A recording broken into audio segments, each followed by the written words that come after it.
Okay, so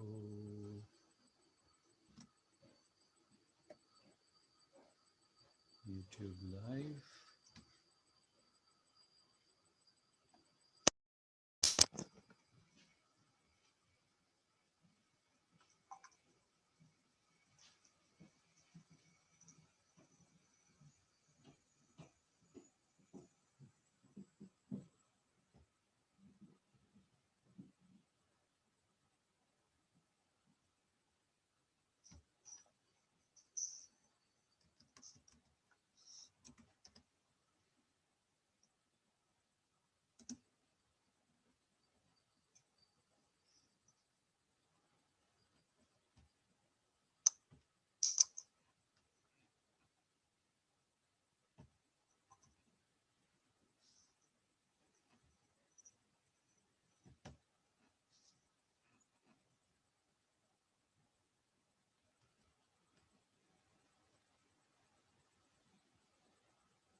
Okay, so share screen.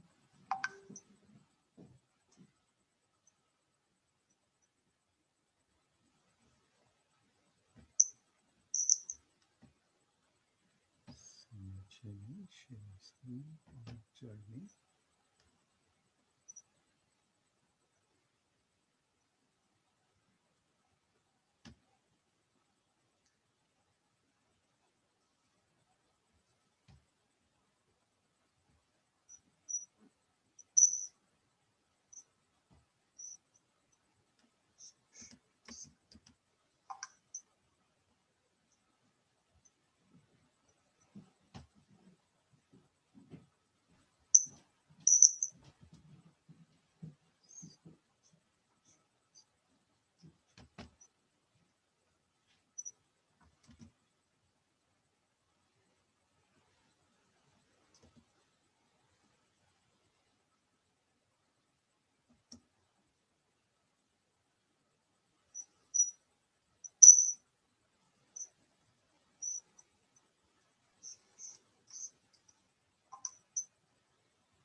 Okay, share screen is on the slideshow.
live.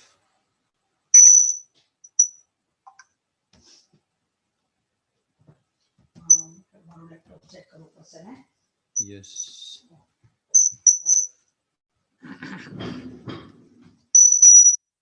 Okay.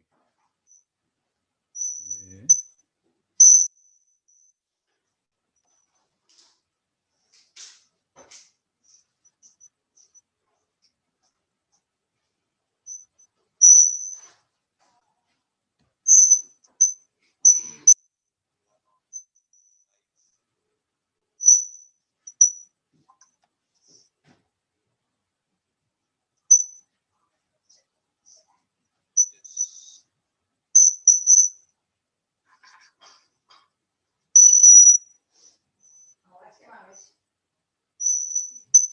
હમ. હા એ અહીંયાથી આવતો હશે ને હું મ્યુટ કરી લઉં આપણે.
সম্মানিত gastroenterologist कॉलेज पानी भरले पानी भरले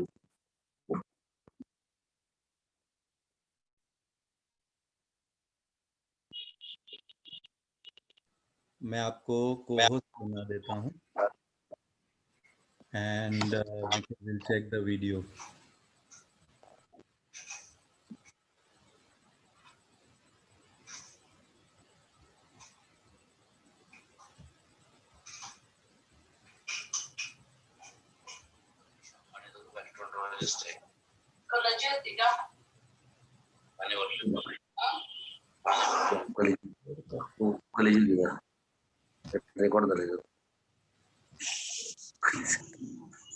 Okay.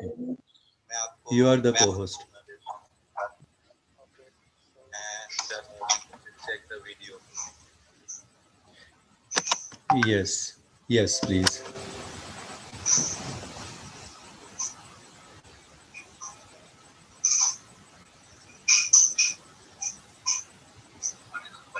Perfect. I can see your screen now.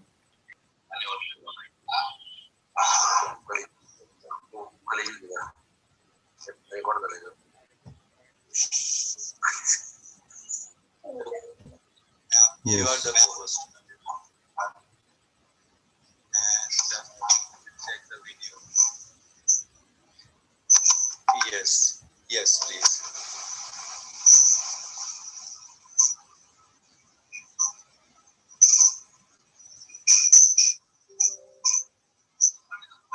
Perfect. I can see now. Yes, I can see the video. Yes. Yeah. Okay, perfect. So we'll start in about 10 minutes. Yeah. You remain logged in because we are having people coming in. So I want some spaces to be saved for us just in case. Yeah. Thank you. See you. Bye.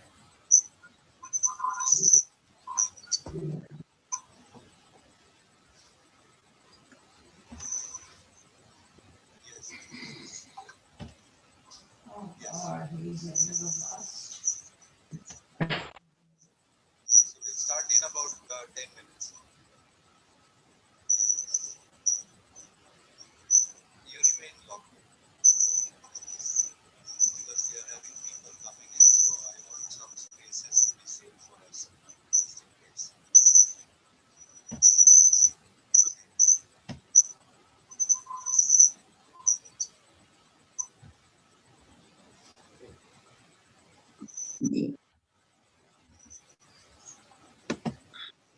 When Abhi के बोलोगे 26 years बोल दो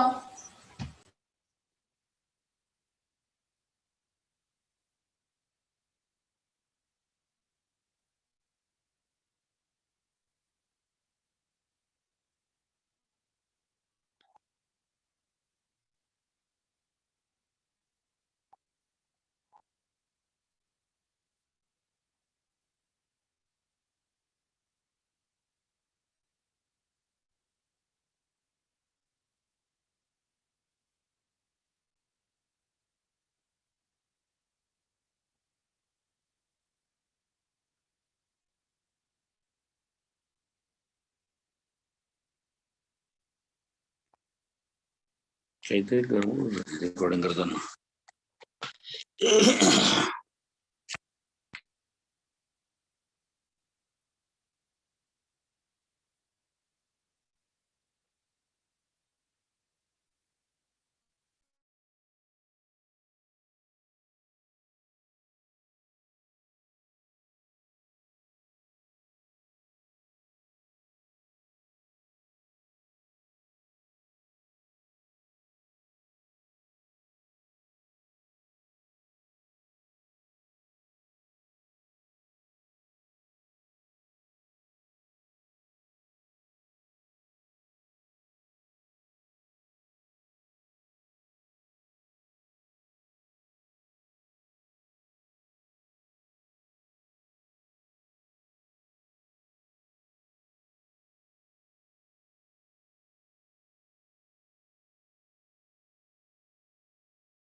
कमल mute माने क्या होता है कि आवाज नहीं आई? अनम्यूट मींस म्यूट मींस आवाज नहीं आई। म्यूटिंग आवाज, अनम्यूट आवाज।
बस आता मी बस असंच तुझा आवाज पोचला कळलं ना? तेवढे जेवढे गेले असते सगळे काय नाही मोठ्या मोठ्या मला नाही वाटत पोचले.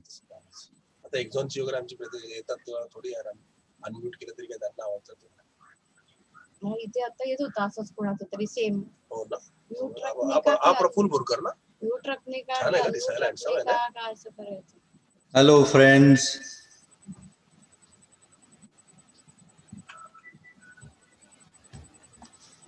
Hello, friends. Good morning to my friends in Canada and good evening to my friends in India. Today is a very special day for us as homeopaths. It is birth anniversary of our master, father of homeopathy, founder of homeopathy, Dr. Samuel Hahnemann. We are all here because of him. I wish everyone a very happy Dr. Samuel Hahnemann birthday and happy World Homeopathy Day. I wish to express my gratitude to everyone who have been supporting me in my homeopathic activities here in Canada as well as in India. Thank you. A big thank you to my family. A big thank you to Dr. Vaid, Dr. Daliwal, my some friends who have always been with me, like Dr. Deepak Ajmera, Dr. Farida Wadia, Dr. Nisha Shah. Thank you for being there for me.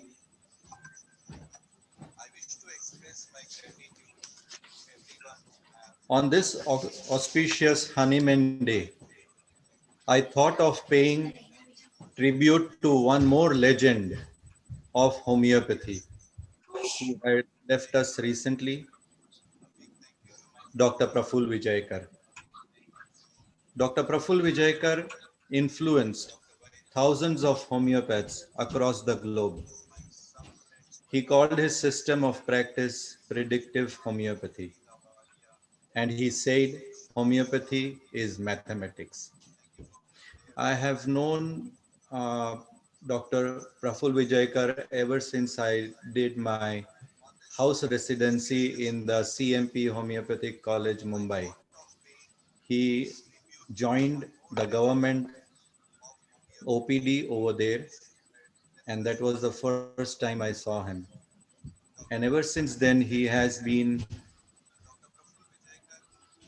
a person to look at with his expertise in homeopathy and his way of practice.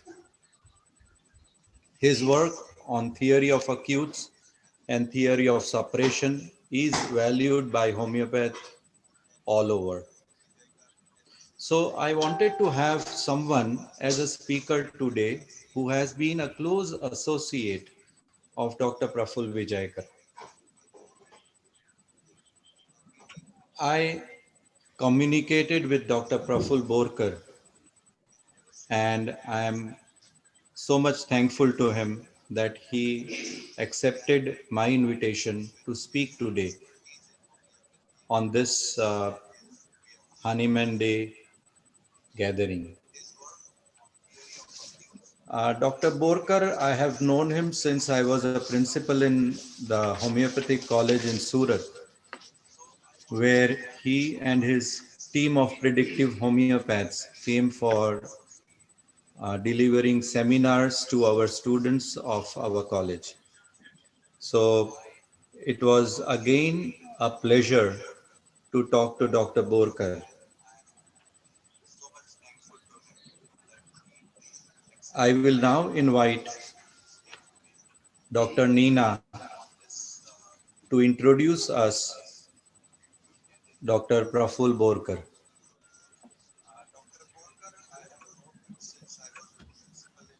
Thank you, Akshay. Dr. Prafull Borkar, MD Homeopathy. He is practicing predictive homeopathy for more than 2.5 decades at Dadar East, Mumbai, Maharashtra, India. He is having a vast learning experience of more than 2.5 decades working with renowned homeopath lead Dr. Prafull Vijaykar and also with Dr. Prafull Borkar for a year. He is a faculty member in the School of Predictive Homeopathy and a guest professor, Laboratory Department, CMP, Homeopathic Medical College, Mumbai. He has presented and written articles for many homeopathic journals nationally and internationally. The list of seminars presented by Dr. Prafull Borkar is very long and rich, as it has many international and national locations. Internationally, he has presented his seminars for Russia, Germany, and today for the Canadian homeopathic practitioners. It would be interesting to listen to him, as his special interest is for the difficult and chronic cases of skin complaints, oncology, asthma, and chronic renal failure. He has got expertise in simplifying homeopathic approach for such pathological cases. The topic today is an introduction to practical application of miasms and Herring's law of direction of cure. We all are eager to listen to Dr. Prafull Borkar. I welcome him, and Dr. Borkar, floor is yours. Thank you. Thank you so much, Dr. Neena.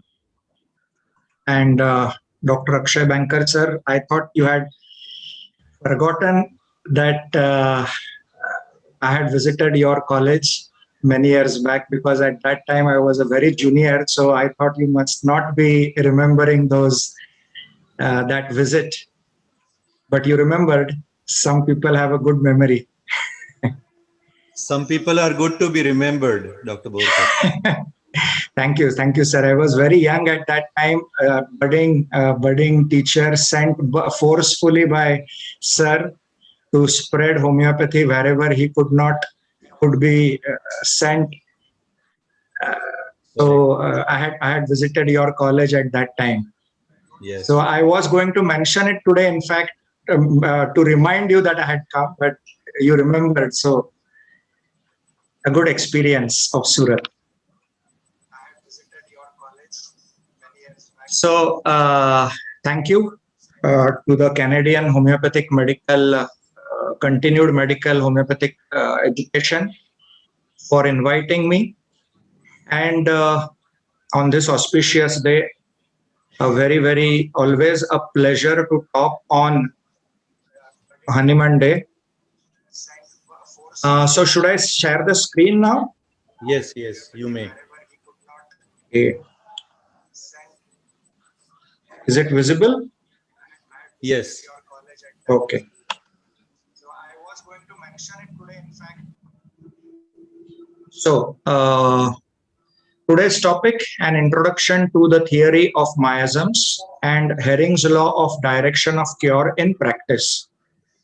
Now both these topics, theory of miasms and Herring's law of direction of cure, are extremely vital topics in homeopathy, and especially to those who practice predictive homeopathy, Dr. Vijaykar's homeopathy or Hahnemannian homeopathy. Both are not different, one and the same.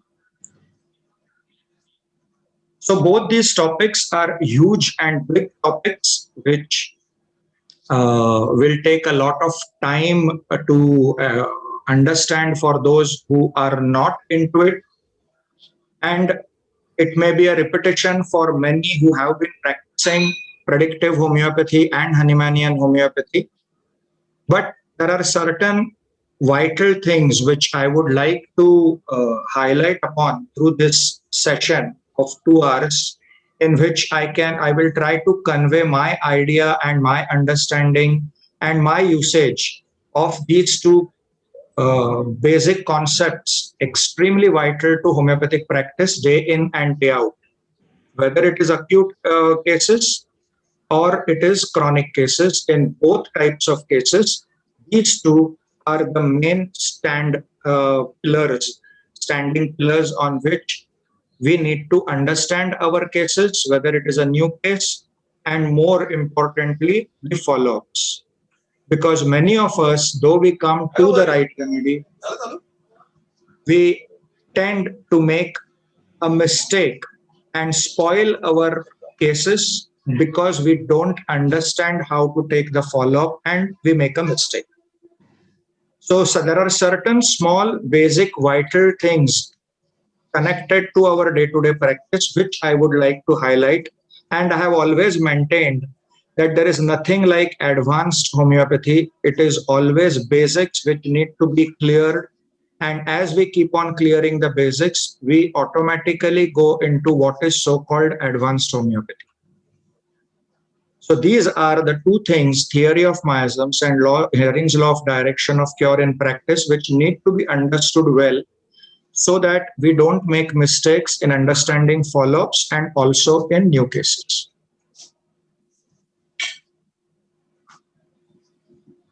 So first, as always, paying tribute to the great master, Samuel Hahnemann, on his Hahnemann Day. And remembering again that the physician's high and only mission is to restore the sick to health and to cure, as it is termed.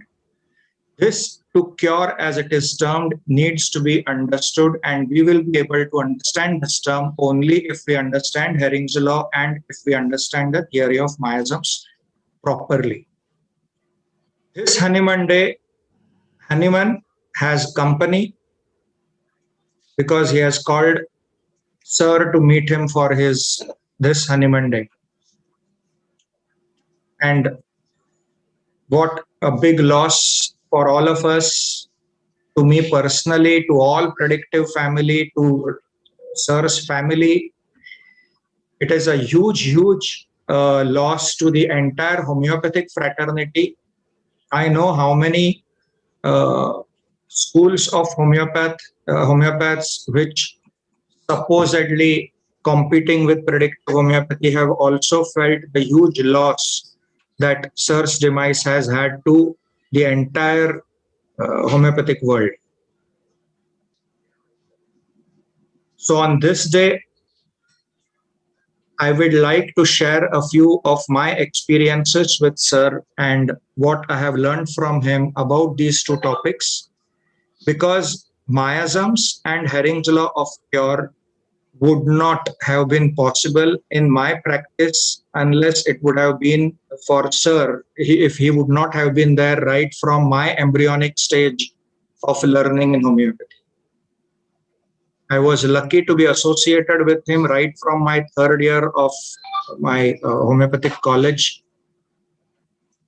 And so right from my embryonic stage, I have been guided by him and made me understand the beauty of homeopathy, the conviction that he had in homeopathy, the amount of faith that he had in homeopathy was really uncomparable. He believed that homeopathy is the best, the most premier system of medicine, and he wanted to see it there. So all of us now have to work together to achieve this vision of his, of reaching homeopathy, Hahnemannian homeopathy, predictive homeopathy to that level. And for that, all of us need to practice the right kind of homeopathy.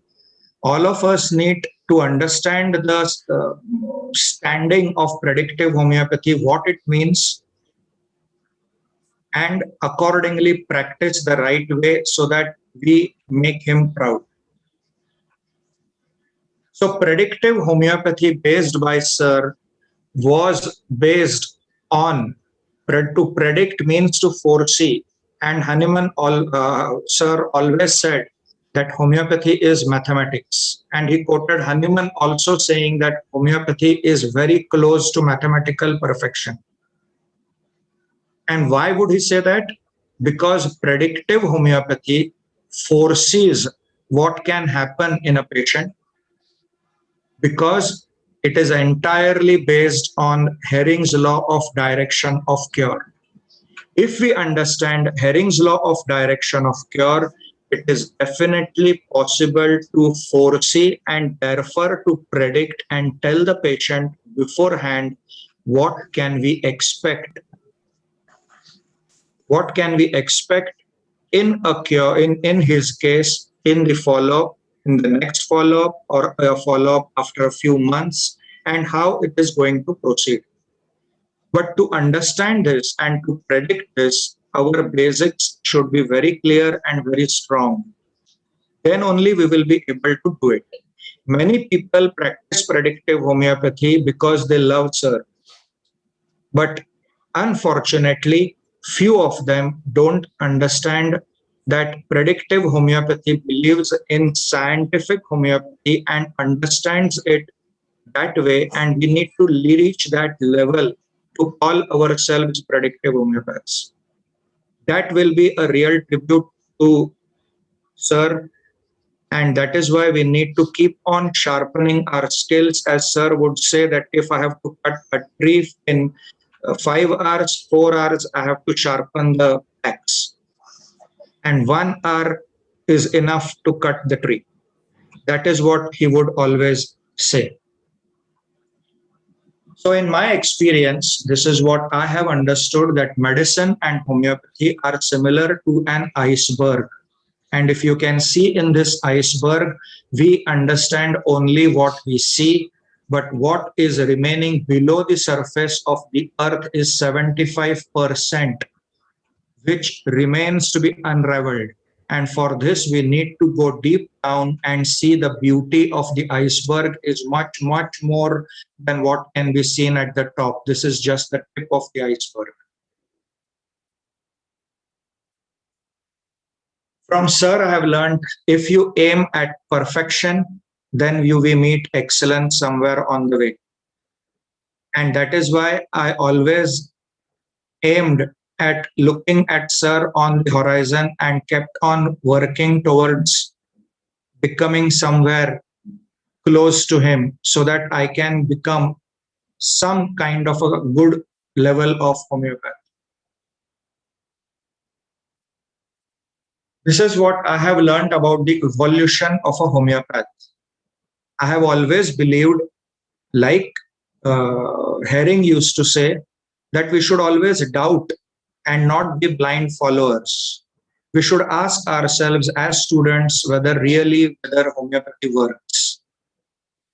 Whether you give a single dose, whether you give a single remedy, whether you give multiple remedies, whether you give mother tinctures, whether you give multiple remedies in low potency, high potency, whatever.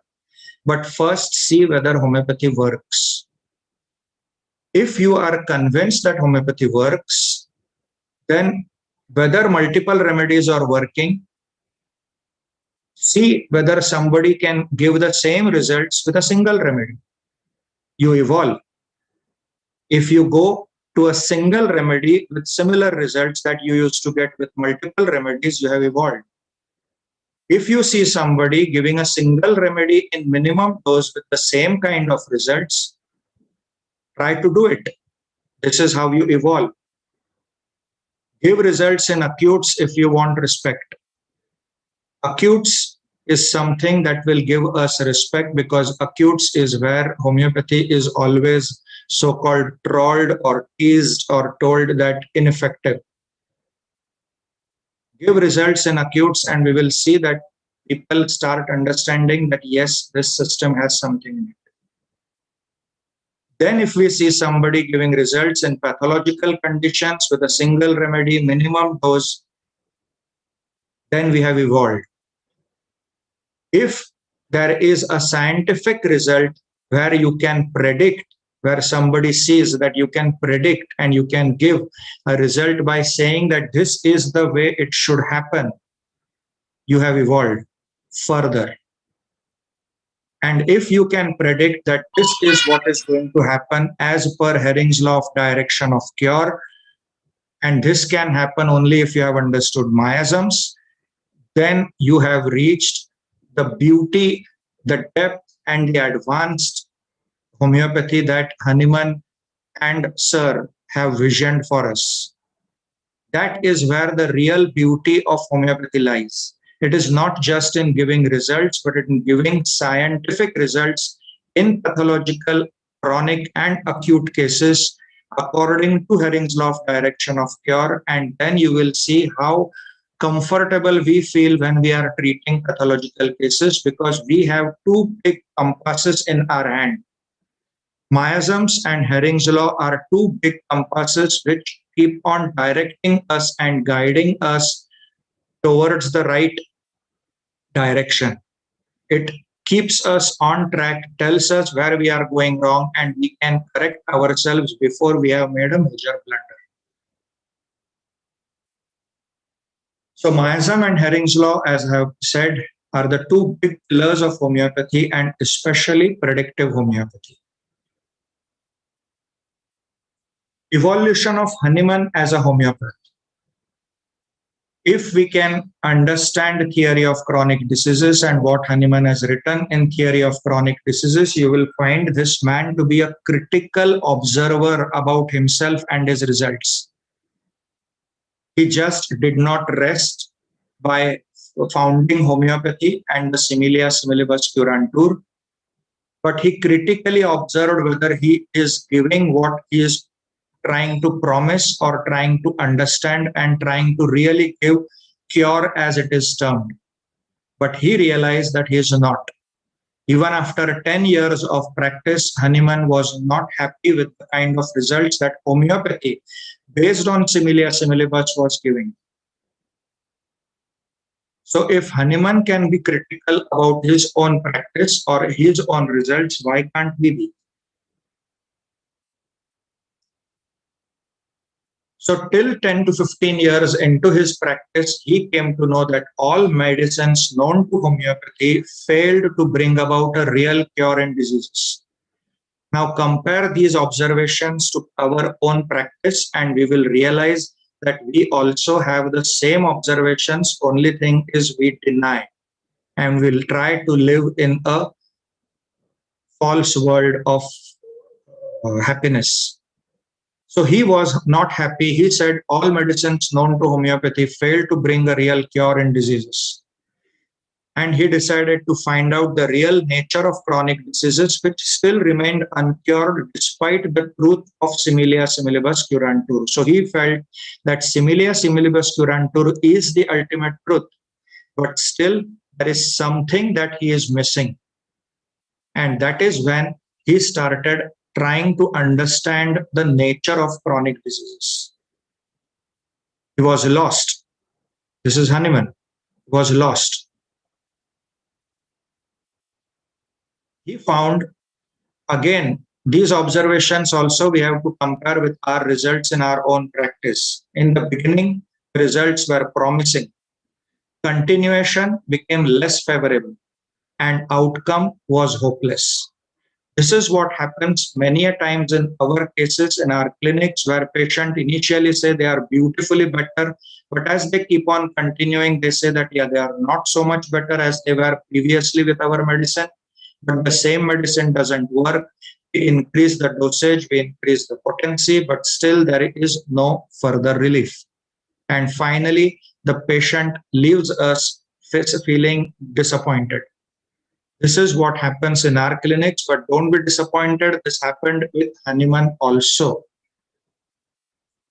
So Hahnemann's observations were that chronic diseases always returned in a more or less varied form with new symptoms or appeared with an increase of complaints.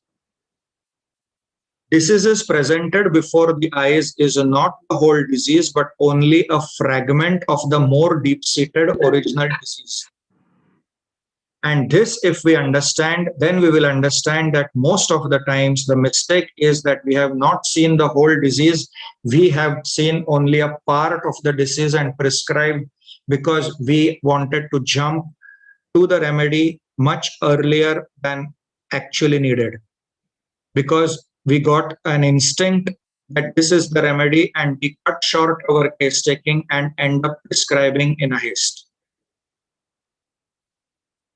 So nature of chronic diseases, so-called separate diseases, are actually separate manifestations of the same original disease.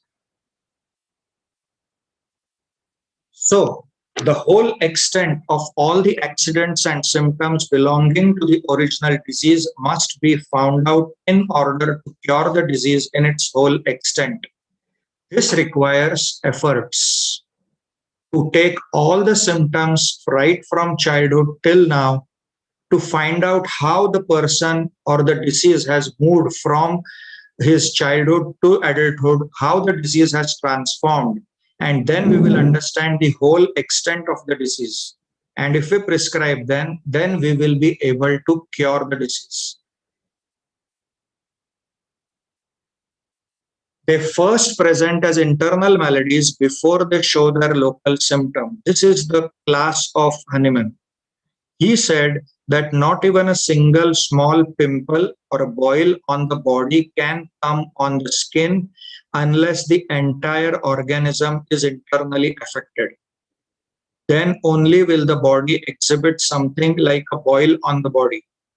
And we completely are unaware of this. He said there are 3 stages of any disease, and he got a brilliant idea, and then he came to the understanding of chronic diseases, and he came up with the theory of chronic diseases, that is miasms. Now this concept of miasms is so difficult, so boring to understand that most of us as students and routine students of homeopathy would at our best try to avoid this and concentrate on material which is much more interesting. But Hahnemann said that this is his biggest discovery, even bigger than similia similibus curantur. Now to understand miasms, we require, and homeopathy required, a teacher like Dr. Prafull Vijaykar sir to explain miasms beautifully and practically to make it interesting. I remember when sir started, when I used to practice, used to sit with him in his government OPD, he would say that there is nothing like miasms. And then he started studying miasms, And then he became so much into miasms that everywhere he would go to talk, he would talk of theory of suppression, he would talk of miasms, he would talk of Herring's law. At a stage that some of the audience who would be attending Sir's lectures would come and tell me that please tell Sir not to talk on theory of suppression, miasms and Herring's law. He doesn't talk anything else. But he would continue talking on these topics because he was so convinced that miasms is and Herring's law is the solution to give consistent results in homeopathy. And so, Sir, as we know his personality, once he is convinced, he would not budge. And he continued talking of miasms, he continued talking of Herring's law, and then after multiple doses, some things don't work in single dose. But after multiple doses of Sir's lecturing on miasms, theory of suppression, and Herring's law of cure, people started understanding the value of this topic.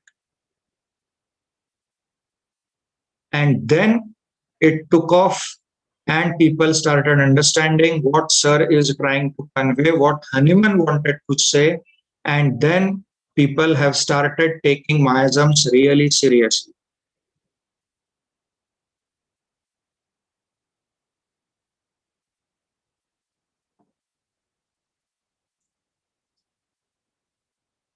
So Hahnemann says miasm is very important, and if you don't consider miasms, then even the carefully selected medicine will not act.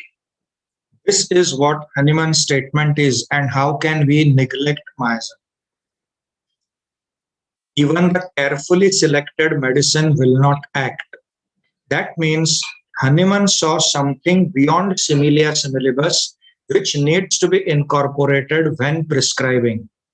And so the similia, the similimum has to consider the miasm also if we want to treat a chronic disease permanently, as it is termed. So all diseases, if we understand from pathology books, medicine books, or if we understand from homeopathic angle, we will always find whenever we study any case of disease in front of us, we will find that all diseases travel from sora to psychosis to syphilis. This is how all diseases travel. So I would just like to touch on this topic of miasms because we don't have time to understand the entire spectrum of miasms within this much time. But I am going to highlight the main points and from which we can understand the basic understanding of miasms and Herring's law of cure. So sora. Soric diseases are like somebody knocking on the door and trying to tell you that I am coming. So they give a warning sign where there are latent symptoms. There are symptoms which you come to know that the patient is going to fall sick. The patient comes to know that I am not feeling well. I am not up to the mark. I feel weak or I feel a little cold. And that is how soric diseases come. They give you a warning. They give you some signs, and that is how the sora starts. So the very, very salient basic features of soric diseases is that basically functional ailments, pathology-wise slowly progressing, intensity-wise may be severe or moderate, and vitality is good. This is how the soric complaints begin, or any complaint begins. Then we have psychosis. Psychosis is like a thief entering through a window. Without giving you any warning, it will be inside your house without your knowledge. And that is how psychosis is. And if you see psychosis, the basic salient features will be conditions may be slow or fast, but indications are less. They will not give you indications, just like a thief entering the house. You will not know stealthily he will be entering the system. And that is how psychotic conditions start. And here we need to be very watchful when we are treating psychotic conditions.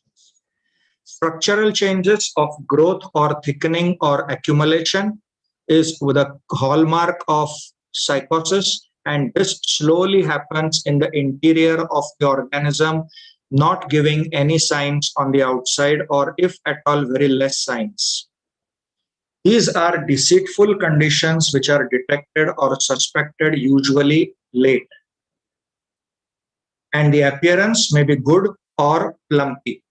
And so on the appearance, the patient looks very fine, there are no problems, but suddenly on investigations, you will find the lipid profile very high, or blood sugars very high, or the blood pressure when you check is very high.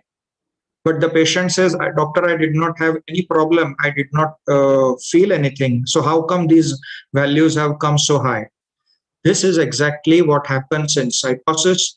And this is where we need to be into our best, because psychosis is somewhere that you need to be very observant, that you may be deceived.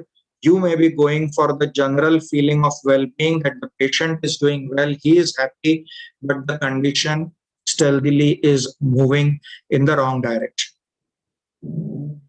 Then we come to syphilis. Syphilis is like militancy. It bangs open the door. In syphilis, there is rapid progress and rapid deterioration, destructive conditions, lot of activity and dynamism, and utter disorder, unpredictability, and defined conditions not responding to the usual line of treatment. These are the basic hallmark salient features of syphilitic miasm and all the three miasms that we talked about.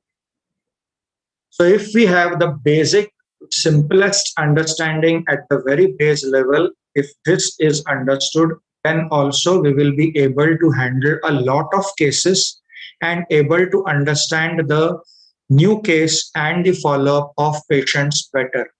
Even if we understand this much from the entire spectrum of miasms. And this can be was simplified at this simple basic level by sir.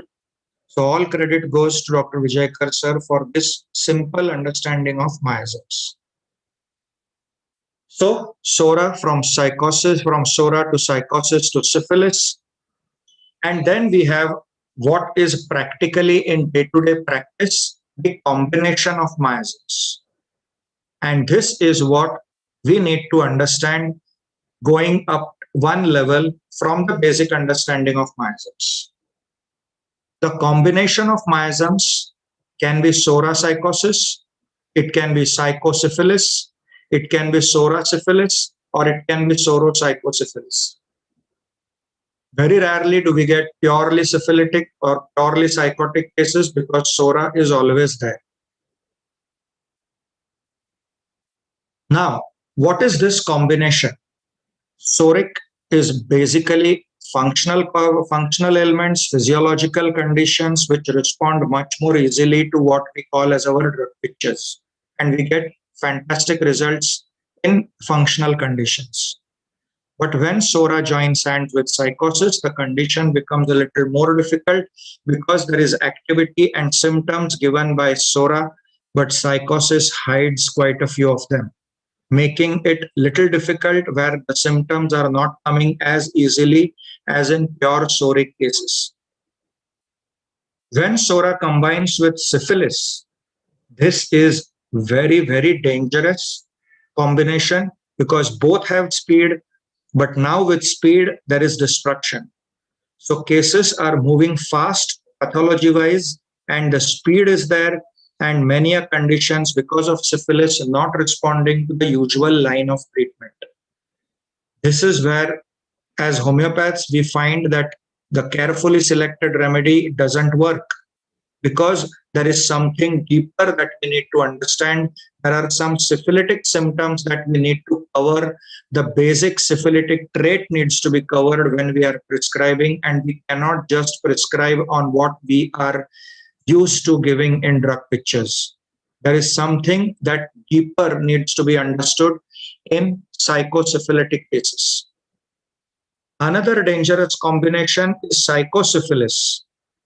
Psoriasis is dangerous because of the speed in which the disease progresses. But psychosyphilis is dangerous because of the psychotic cover-up of syphilis. The disease is progressing fast pathology-wise because it is syphilis, but the psychosis is covering up the symptoms. And so psychosis covers up and leaves very less signs for us to understand. And so we have to be very alert because the pathology is progressing fast but covered up by psychosis. And that is why with very less symptoms or very less signs, we have to arrest a pathological condition from going into sudden death. So sudden death is usually a combination of psychosyphilis where there are very less symptoms. So many of the times we find patients, suddenly we hear the news that this person, such and such a person died. There were no signs, very less signs or illness only for a day or two, and suddenly the patient expired. This is what happens in psychosyphilis because psychosis covers up the danger, the pathology of syphilis. So no warnings. Psoric conditions are conditions which move from psora to psychosis with after a lot of time and with too much of suppression, because the psoric defense is so strong that it takes a real effort from the part of the physician or from the part of the system that he's treating to suppress him into psychosis. So there are many patients who keep on taking treatment for hyperacidity or recurrent cold and cough and allergic rhinitis, but they never get suppressed, whether they take allopathy, whether they take homeopathy, whether they take any other system of medicine. But their complaint keeps at the level of allergic rhinitis and hyperacidity. In psychotic conditions, the psora gets suppressed very easily and the patient lands up with accumulative changes or growth pathology for a long time, which again doesn't get suppressed. You remove the polyp comes back, you remove the warts come back, and this goes on. You keep on treating the lipids with a statin group of medicines, and his cholesterol or triglycerides keep on increasing, but never causes further damage because the psychotic defense is so strong in that person. And third is the syphilis, where the psora and psychosis get suppressed very easily with little treatment, and they get suppressed very easily, and the patient moves into destructive pathology very fast. These are syphilitic conditions, and in this we need to be alert that psora and psychosis get suppressed very, very easily. In these patients, usually what is most important is going back into his childhood and trying to find out the syphilitic traits in his childhood, because if he is syphilitic at a young age, that means either the syphilis was always lurking in the background, and those hints or syphilitic traits in the childhood might just give us the clue to his cure in adulthood.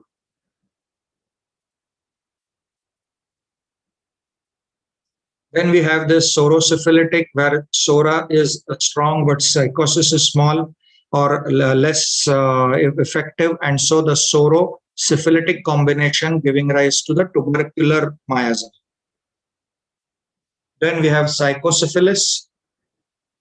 Now, purely psoric cases are easy to treat. It is an express way, and usually we don't have any problems treating these conditions. Finding the remedy is like catching the hen. We are after it and it keeps running away from us.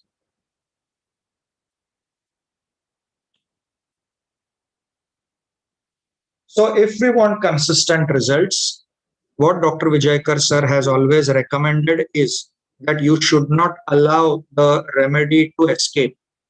And how do we not allow the remedy to escape? Is by taking the mentals, the physical generals, the physical particulars, and most importantly, the miasms. If we consider the case from all these angles, then we have kept the simillimum right there, and you have to get the simillimum more and more consistently and more frequently. Only if you consider all these things and not rush into your prescription. But what do? We try to fit in remedies where it is not fitting. We try to make the person thirsty, or we try to make the person hot or chilly. We try to make the person angry or mild, because that is the remedy that we want to give him. Rather than the person demanding the remedy, we are trying to fit him into that remedy. So the whole idea is, do not go after the remedy, allow the remedy to come to you.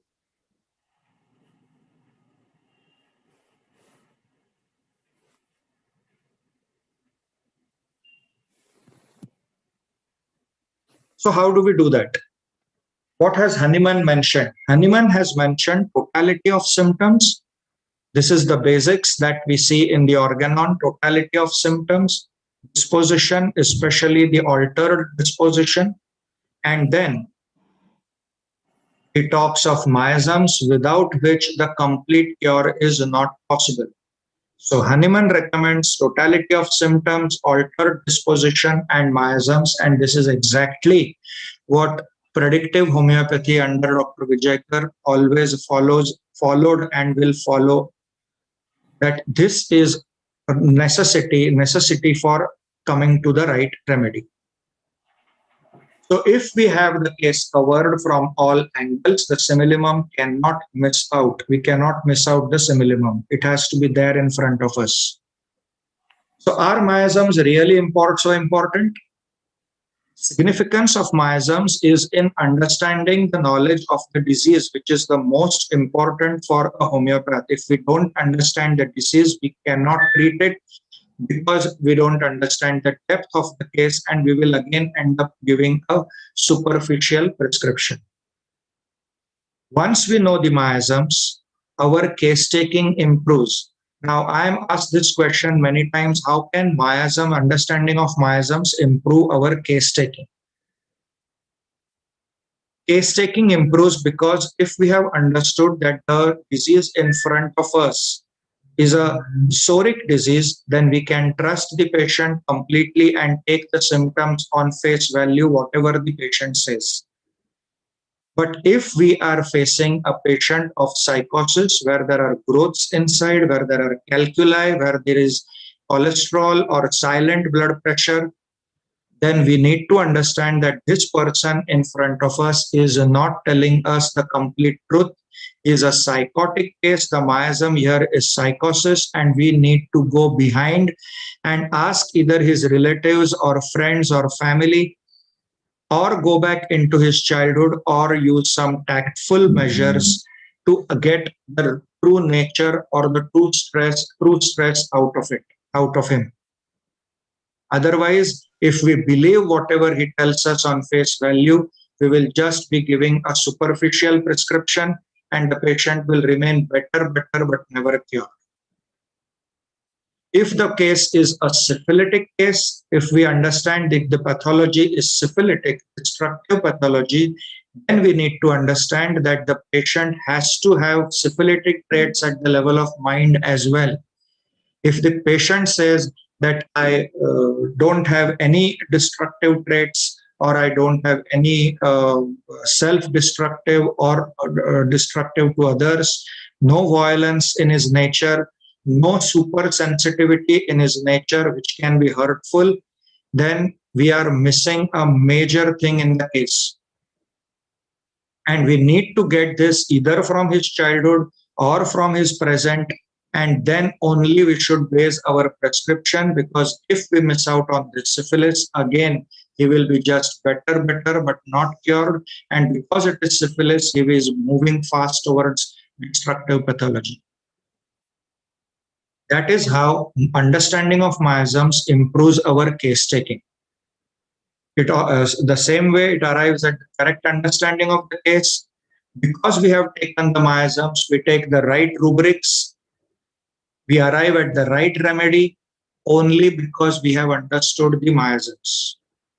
And that once we know the miasms, then we are in a much better position to not only come to the remedy, but also to understand the posology, the potency, and the dosage, what we need to give in a particular case. In syphilitic cases, Sir used to recommend 200 potency, in SORA higher potency 1M, 10M, and in psychosis lower potency 30.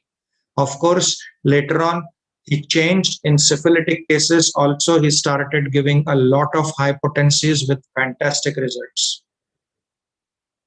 But that would depend on the speed of the pathology that we are treating. Also, it helps us in understanding the prognosis. If it is a psoric case, we know the prognosis is good. If it is psychosyphilis, we need to be alert and tell the patient also that the prognosis is not so good. We need to be careful. If it is psoriasis, again, we need to be careful and need to be working fast, because in psoriasis there is speed. Miasms can only be understood after failures in practice and downs in life. This is what I have understood in my practice, that initially we tend to reject miasms, that once we know the remedy, anything can be cured. But when our remedies fail and the obvious remedies or the obvious cases don't give us results, then we result into a problematic situation, and the problematic situation is that the patient just doesn't improve. That is when we have to understand miasmatic understanding of the case, and then we will realize what is the mistake that we have done. So miasm gives us a shocking revelation, a slap in your face or ego in our understanding of Mater Medica and the case. So to understand miasms, we need to listen to ourselves, be honest to ourselves in our practice. If we develop this habit, then and then only, like Hahnemann, we will understand the value of miasms. Accept our failures and try to convert those failures into cures by understanding miasms. And to cure and to understand miasms, this is a vital thing. If you want something in your life you have never had, you will have to do something you have never done. And that is why we need to understand that to do better cures, we need to change and we need to understand miasmatically the case, and then a new world, a new vista of pathological cures will open. This is what Hahnemann and Sir have been trying to tell us again and again: understand miasms. So if we are ready to take the jump, SORA, psychosis, and syphilis. Of the two topics, theory of chronic diseases, miasms, comes into play in both the new case prescribing and also in understanding the follow-ups.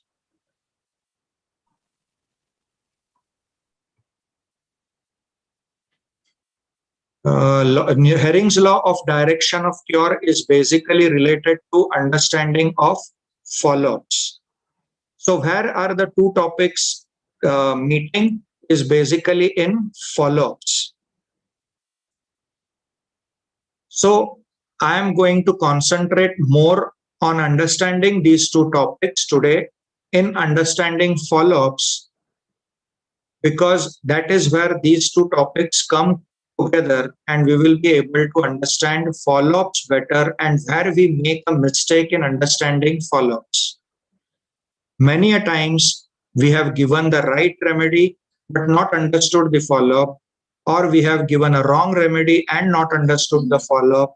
So if the remedy is right and not understood the follow-up, we will be spoiling our good case. The case is actually moving in the right direction, but we don't understand miasms and we don't understand Herring's law, and we feel the case is not going in the right direction and we change the prescription.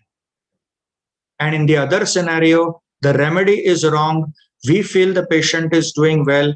The patient is saying he is better, but because we don't understand the miasm and the law of direction, which are a compass for us in our practice, but we don't use them, we are just drifting and drifting in that case, and then finally end up with a failure. So I will try to concentrate more on follow-ups, and then if time permits, then we will come back to the understanding of miasms in new case prescribing.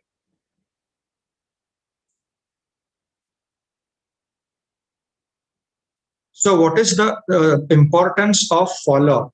In practice, in any case, 90% is the follow-up and 10% only is the new case.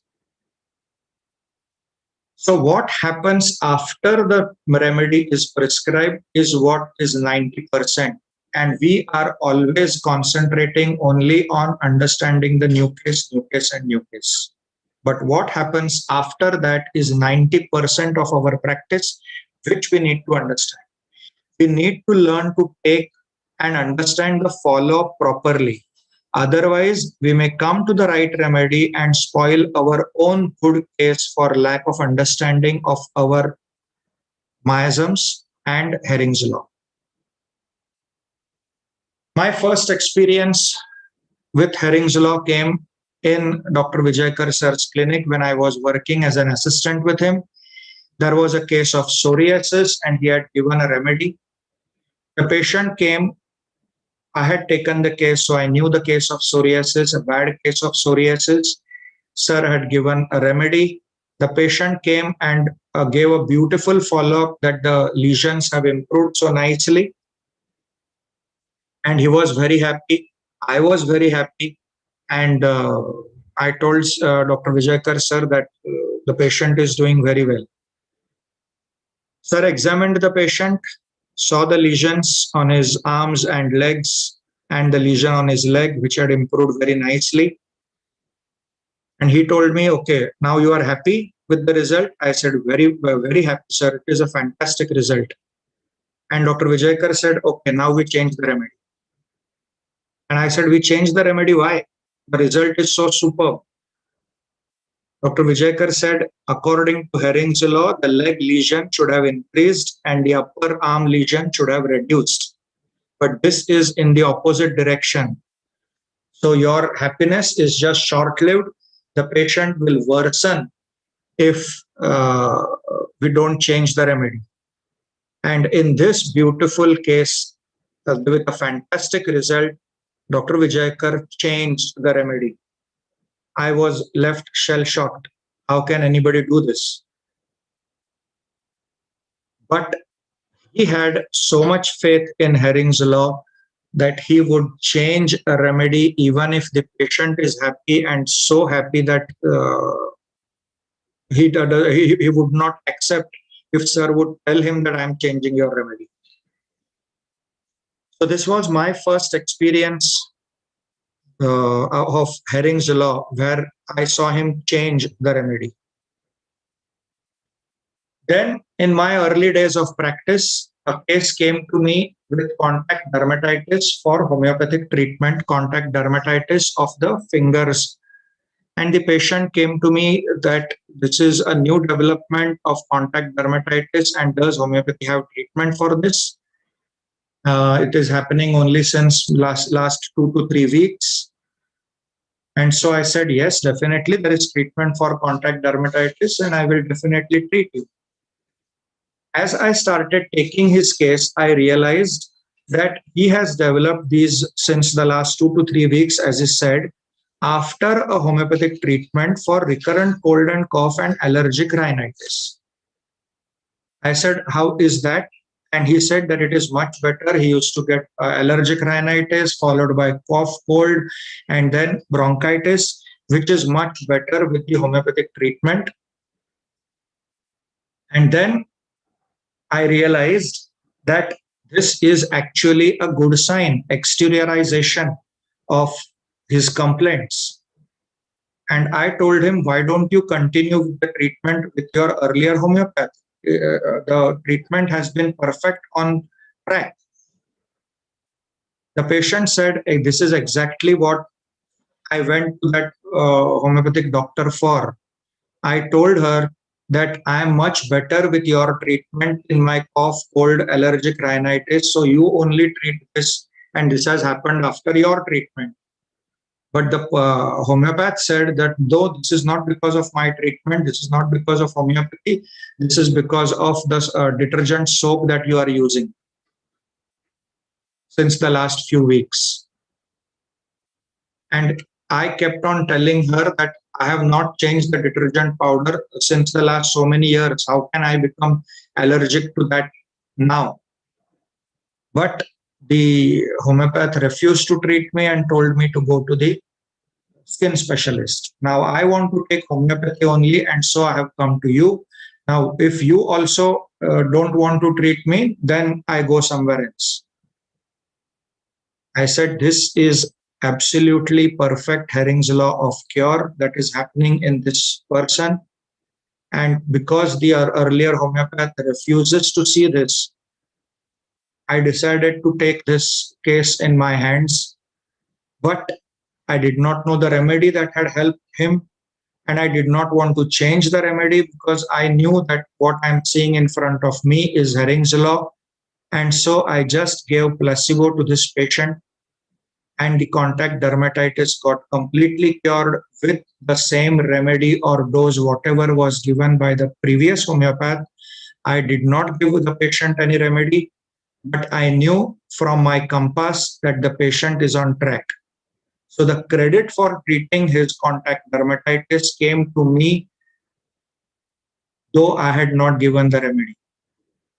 And this is what can happen if we don't understand Herring's law, if we don't believe in our own system of medicine, and if we don't understand homeopathy, the beauty of homeopathy.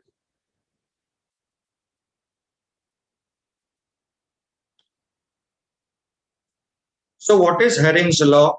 It is basically the nature's law of direction of cure.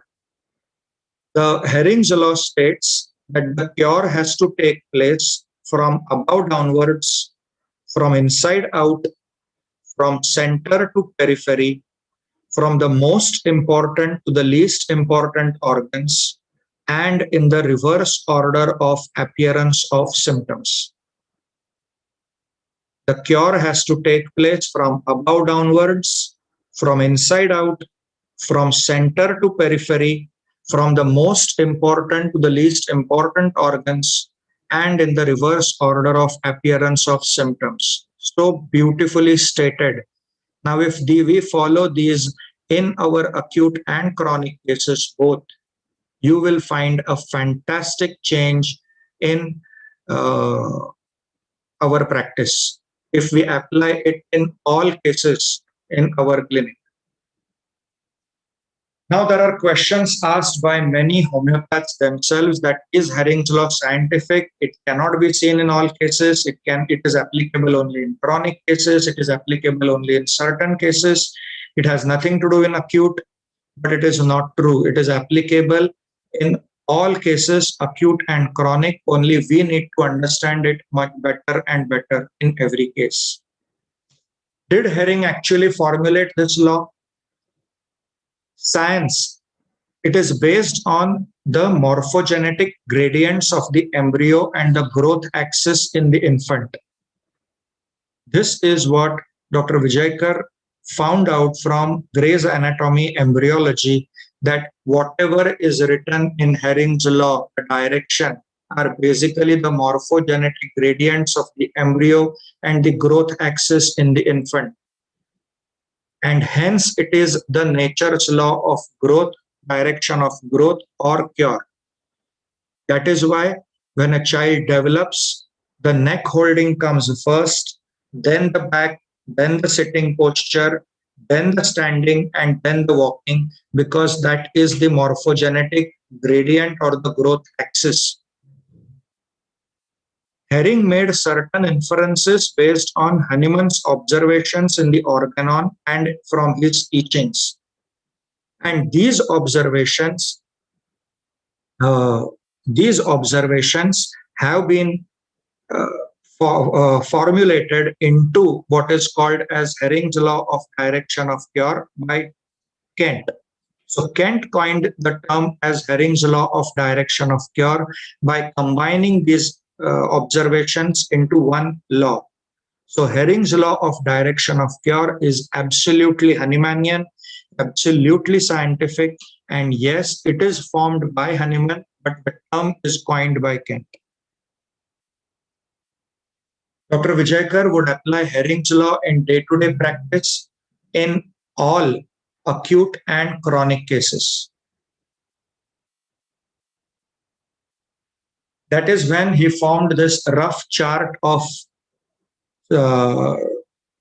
suppression, in which he formed ectoderm, then endoderm, then mesoderm, then organs of mesoderm, endocrines, changes in neural plate, and the genetic code.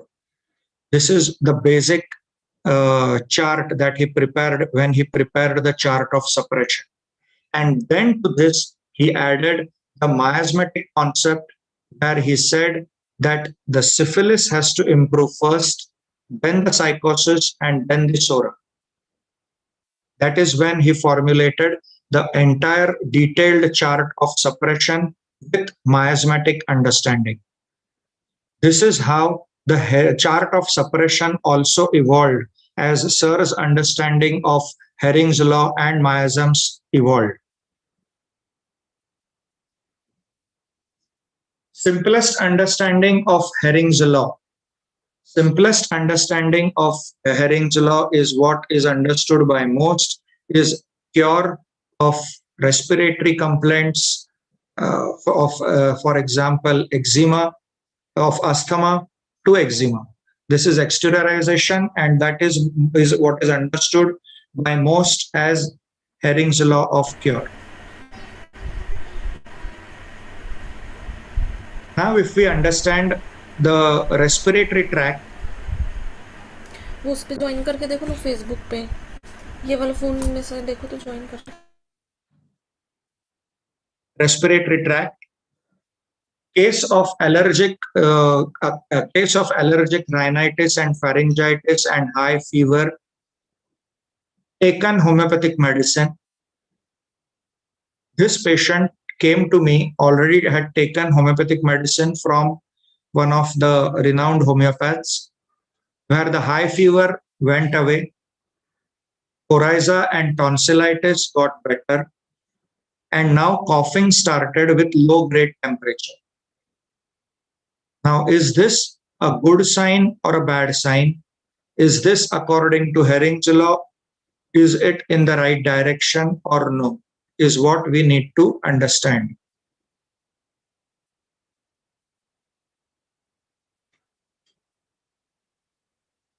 Is it a good sign or a bad sign?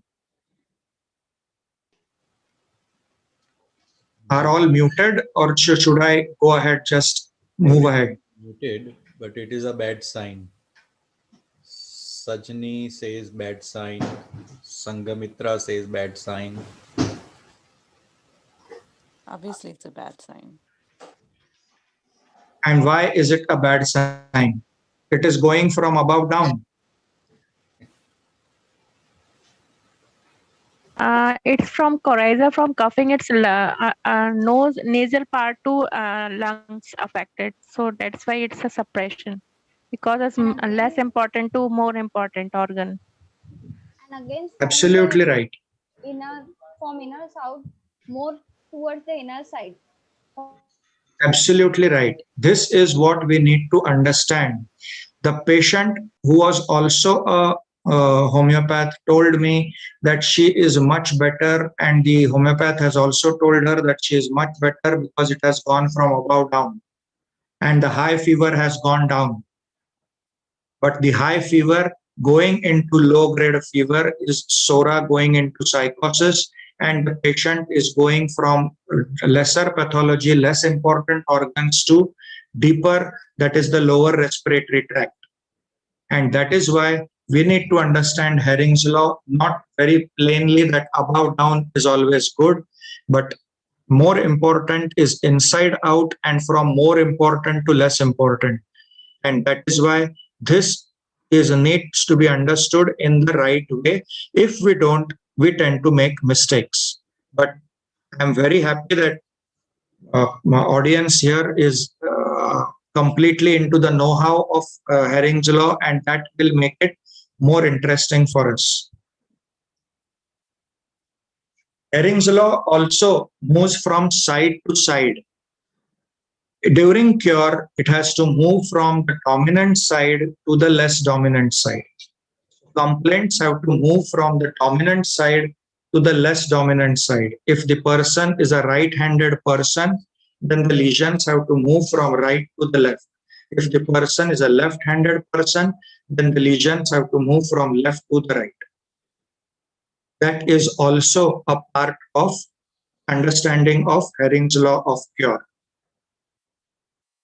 Theory of chronic diseases and miasms, if we connect this with Herring's law, then we have to understand, as Sir said, that Herring's law needs to be understood also miasmatically, and the disease has to move from syphilis to psychosis to sora.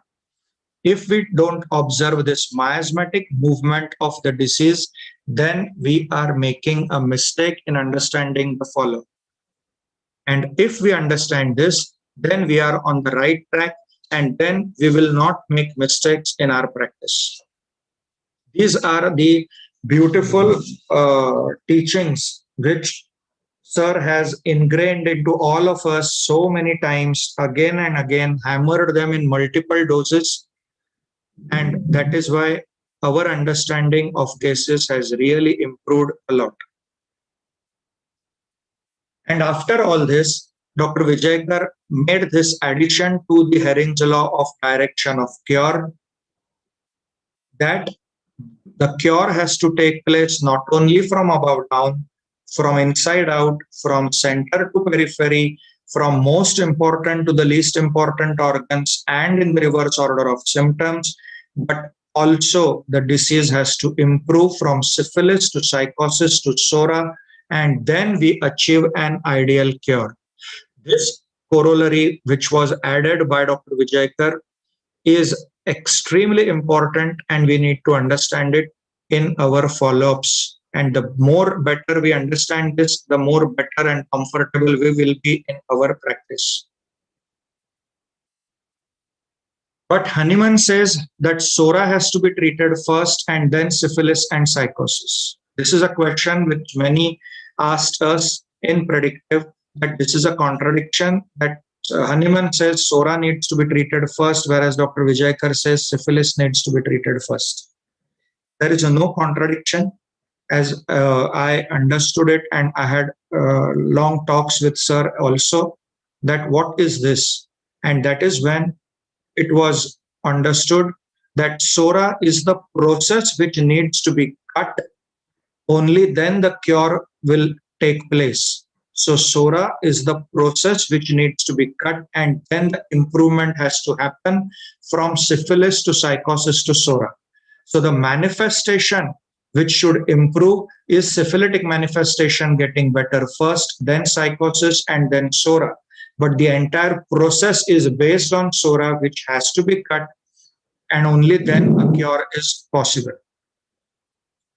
For example, if a person has varicose veins and because of varicose veins develops static eczema on the legs, on the feet, with lot of itching and lot of eruptions, followed by vitiligo, because of lack of blood circulation, proper blood circulation to the legs, then what has to improve first? The vitiligo, the eczema, what has to improve first?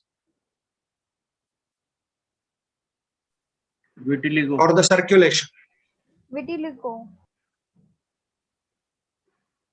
Sure. Circulation. So because Yes. it's neuroectodermal. The circulation has to improve first, because unless the circulation improves, the vitiligo will not improve. The first is the circulation has to improve, then the vitiligo has to improve, and then the eczema has to improve. So the circulation becomes the psoric process, the vitiligo becomes the syphilitic manifestation, and the eczema becomes the psoric manifestation, which will improve later. So that is why the process, psoric process, needs to be cut, and then the improvement has to happen from syphilis to psychosis to psoric. We need to understand this, and only when we understand this, then we will understand what beauty miasmatic understanding makes to our understanding of follow.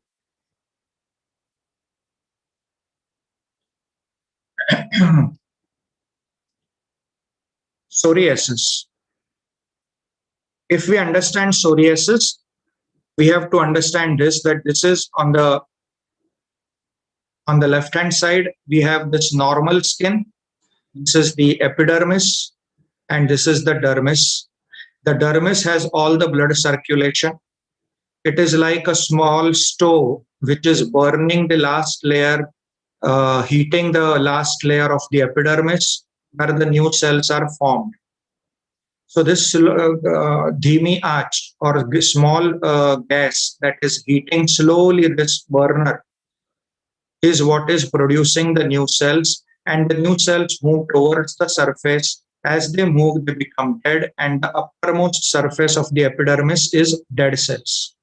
This is how the normal skin looks. What happens in psoriasis is this. The burner is now on high flame. It is a tortuous capillaries, dilated and tortuous capillaries that are now on a high flame. So the heating mechanism of the last layer of the epidermis is now happening at a very rapid rate. And as it is happening at a very rapid rate, the cells are moving to the surface at a very rapid rate. The cells are moving at a very rapid rate to the surface. And this is what is leading to scaling, crusting, and flaking in psoriasis. So now in psoriasis, if we consider, if we have to reduce this flaking and scaling that is happening at the surface, what needs to reduce is this process, this psoric process, which is producing the problem. This gas flame, which has gone to 5, has to be reduced to 1 or 2, so that the psychosis here reduces on the surface, or the syphilis here on the surface reduces. But for that, this is what needs to be reversed first. Only if this is reduced, then only the skin surface will calm down. And that is why the cracks, the scaling, the cuts will improve only if the psoric mechanism here is cut off or reduced. This is what is the understanding in psoriasis. And if we understand this, then we will understand how psoriasis cases should improve or will improve. We will see this case. I have shown this earlier also, but this is a case which has taught me a lot. This is a case of psoriasis. You can see how bad the case of psoriasis is. Full body psoriasis with infected skin.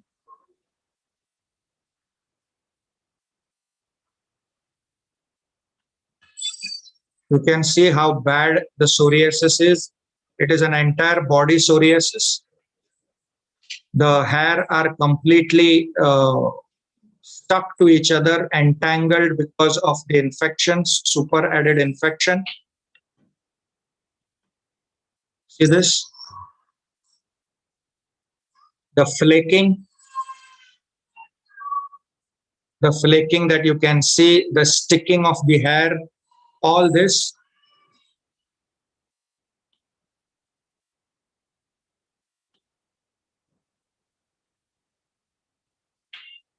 And then we have this case which beautifully improves.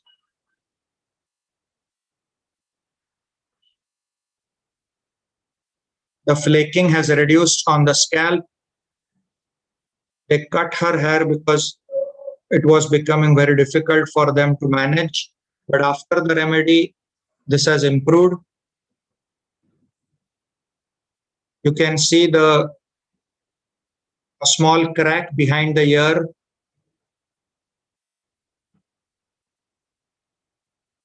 The body lesions have also improved. Pale spots remain wherever there were lesions. But the condition overall has improved very, very nicely.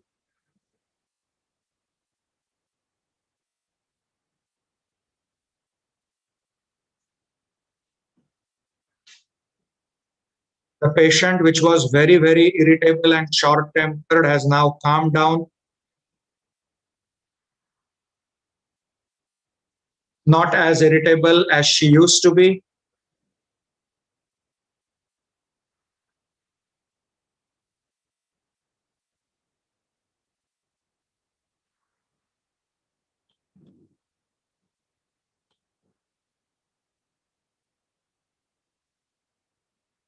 And then the patient improves even more, become more calm. The face has cleared, the hair has cleared, the scalp has cleared, the entire body has cleared.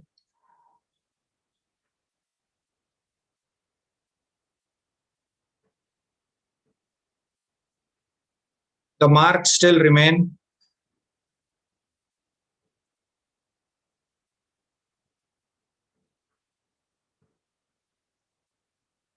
See how happy the patient is and how cheerful the patient is. So mentally improved, physically improved, much more comfortable. But this case is one of my worst failures. And this case has taught me a big, big lesson in my practice, because this was her last good follow. And here I have to admit that I overlooked Herring's law of cure. If you see in this follow-up here, there is a crack, a deep crack behind the ear. The patient is very happy. See how happy the poor child is. And I was so happy that the child is mentally so much improved. The father tells me she is much better. She is now very cheerful, very happy. She used to be extremely irritable. But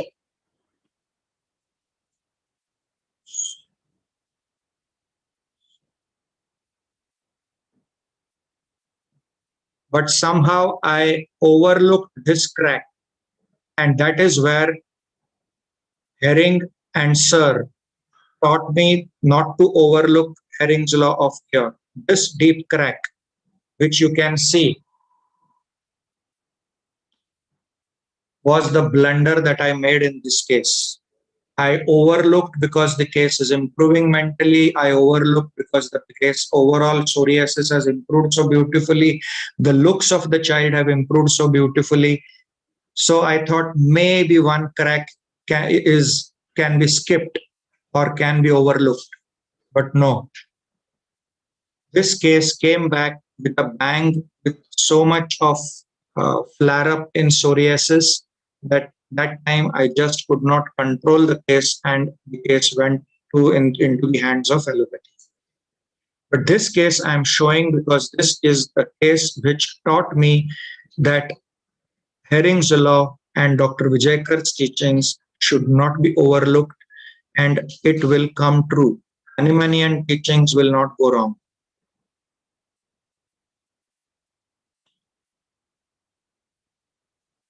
Now we see another case of psoriasis. I'm not presenting cases with their remedies. Here I'm just highlighting miasms and Herring's law because that is the topic that we are here for. You can see this case of psoriasis with cracks and stiff hands with thick skin of the palms.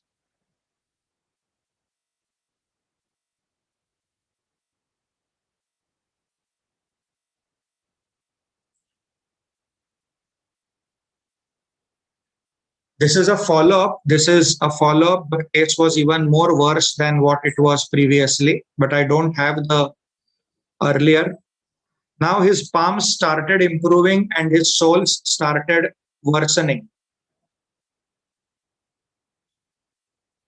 So this is what happens during the treatment of psoriasis, palmar and solar psoriasis. The cracks from the hands start appearing now on the soles. This is how miasmatically it should move from above down. His palms start improving, his soles start worsening. The patient is concerned that, I did not have psoriasis on my soles, but now it has started appearing on the soles.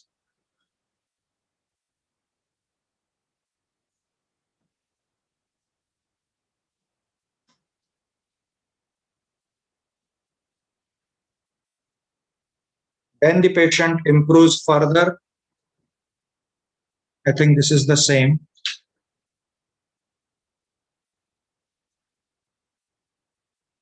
After a year or so, you can see that the palms have completely cleared.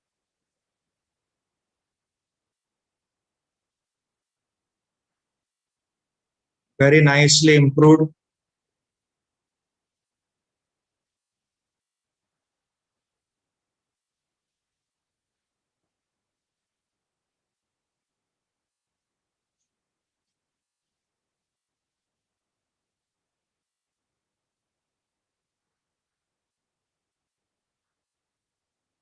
His nails still show a little bit of pitting. Nails will be the last to improve. Most of the nails have improved completely. There are a few nails which show a little pitting, because even in Herring's law, you have to move from the center to the periphery. So the nails will be the last to improve.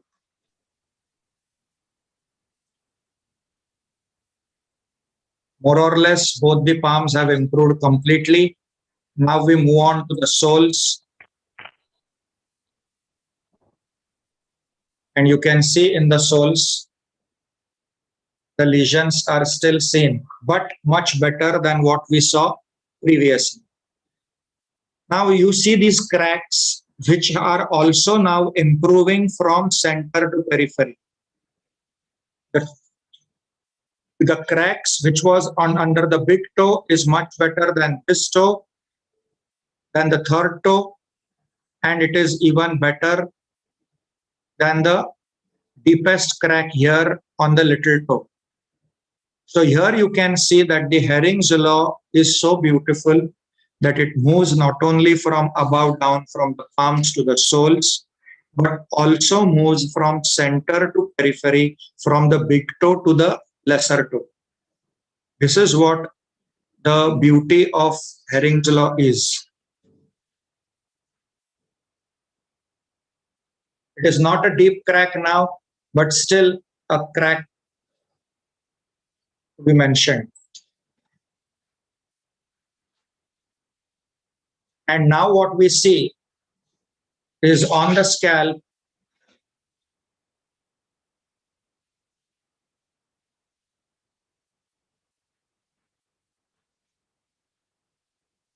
the patient is developing pustules or furuncles. Can you see this? The patient is developing furuncles or pustules on the scalp.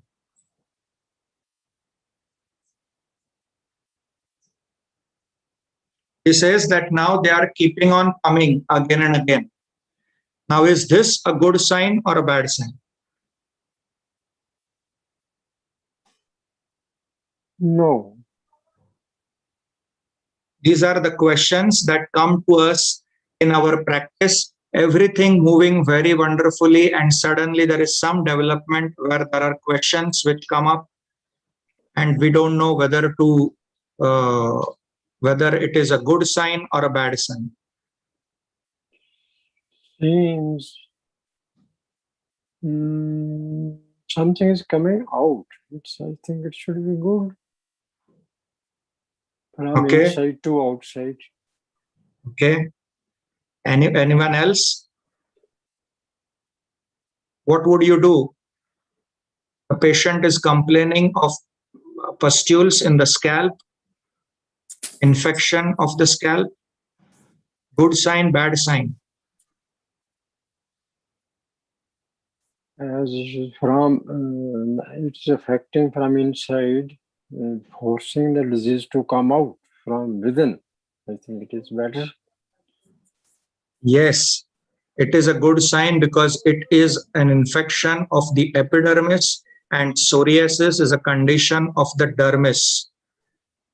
So even though it is coming above, that is in the scalp, still it is a good sign because it is a pustular infection, so very superficial infection of the scalp epidermis, and it has moved, the condition has moved from the dermis to the epidermis. And so here we should not make a mistake of understanding this, that it is not above down and now it has come in the scalp. If it was psoriasis which came in the scalp, it would have been a bad sign. But it was not psoriasis, it is pustular infection. And so we need to understand this, that it is a superficial condition which is coming, and it is perfectly in accordance with the Hering's law of cure. And so we should not change our prescription. We should not make any changes. We should not intervene, and the condition will pass on into a cure, unless we don't want a cure. We want to spoil our own case.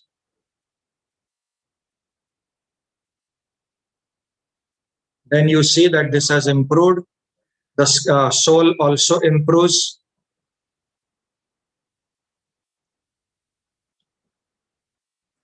The cracks improve.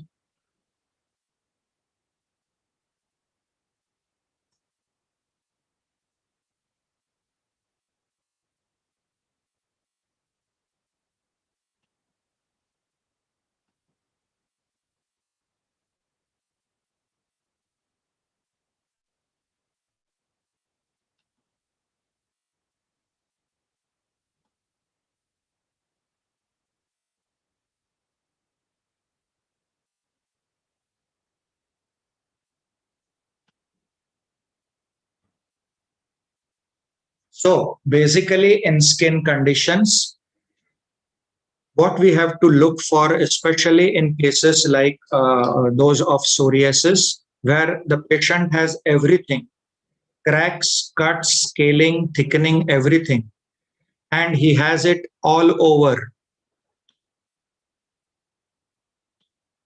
The cracks are on the face, on the trunk, on the legs.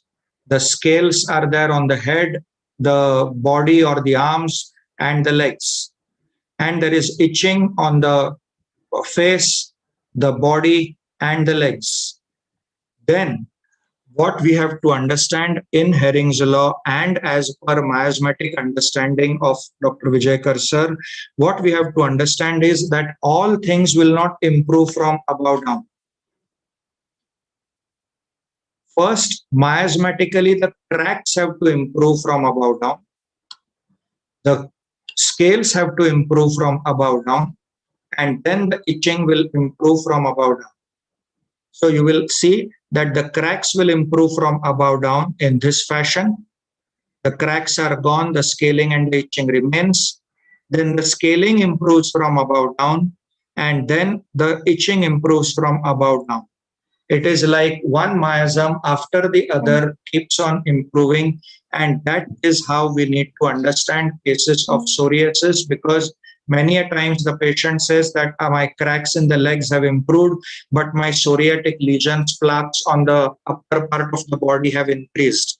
And then we take it as a reverse direction of Hering's law, and we tend to change the medicine and we tend to make a mistake.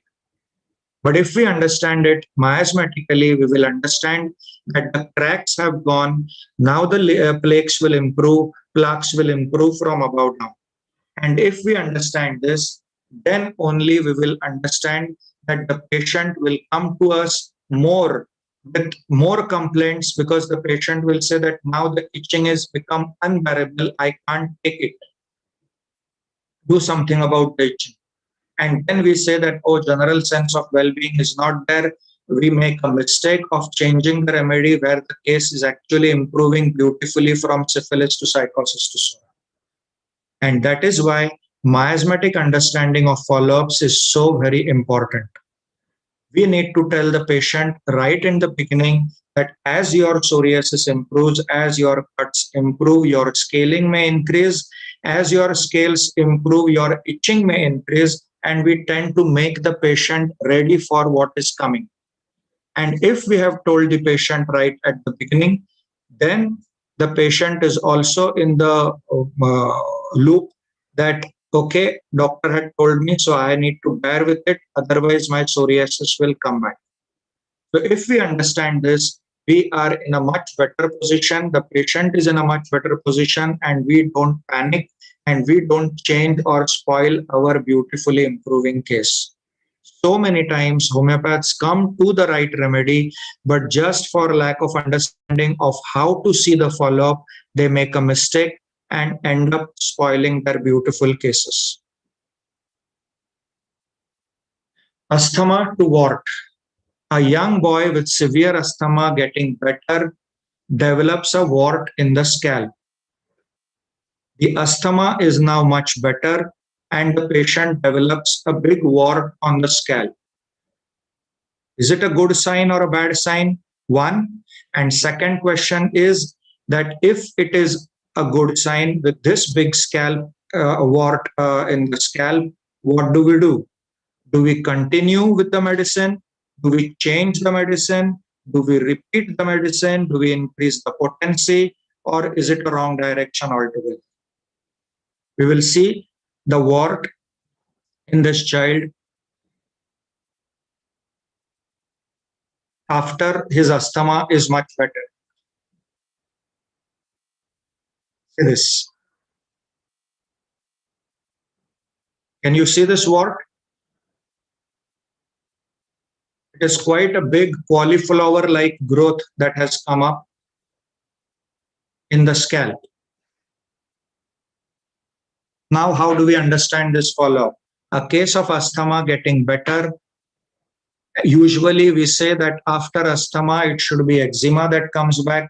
But instead of eczema, in this case, it is a wart that is coming up, and it is quite a big growth which is coming in the scalp. Now what do we do? Good sign, bad sign?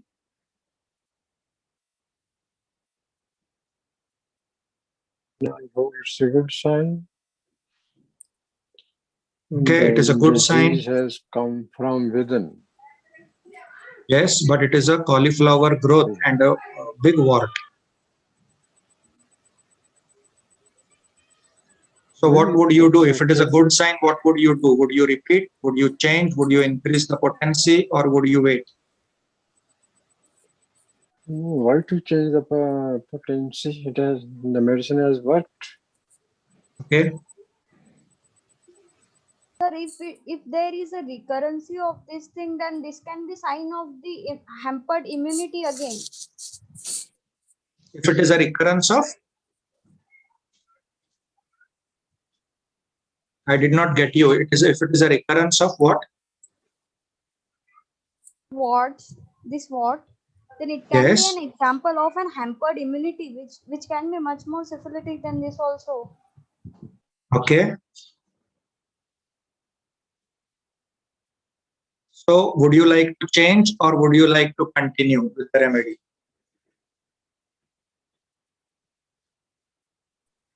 Continue, I hope. But the other doctor thought that it is not a right remedy. The immunity is hampered, so we need to change. Am I right? Within he is okay. That is what is the fundamental on the. It is worked on the important organs. So this is exactly what happens in our clinics, where we are confronted with a different situation, and then we have to take a call whether this is right, wrong, whether I need to change, whether I need to give puja, medorinum. as an antipsychotic? What do I need to do? And these are the questions which will decide the future course of this case. Now here, if you understand the follow-up properly, you will cure this child. And if you don't understand this follow-up properly, then you will end up messing up this case. So we have to be understanding this follow-up, what it is. And then we will understand the our action, and then we will either voluntarily spoil or voluntarily cure this case.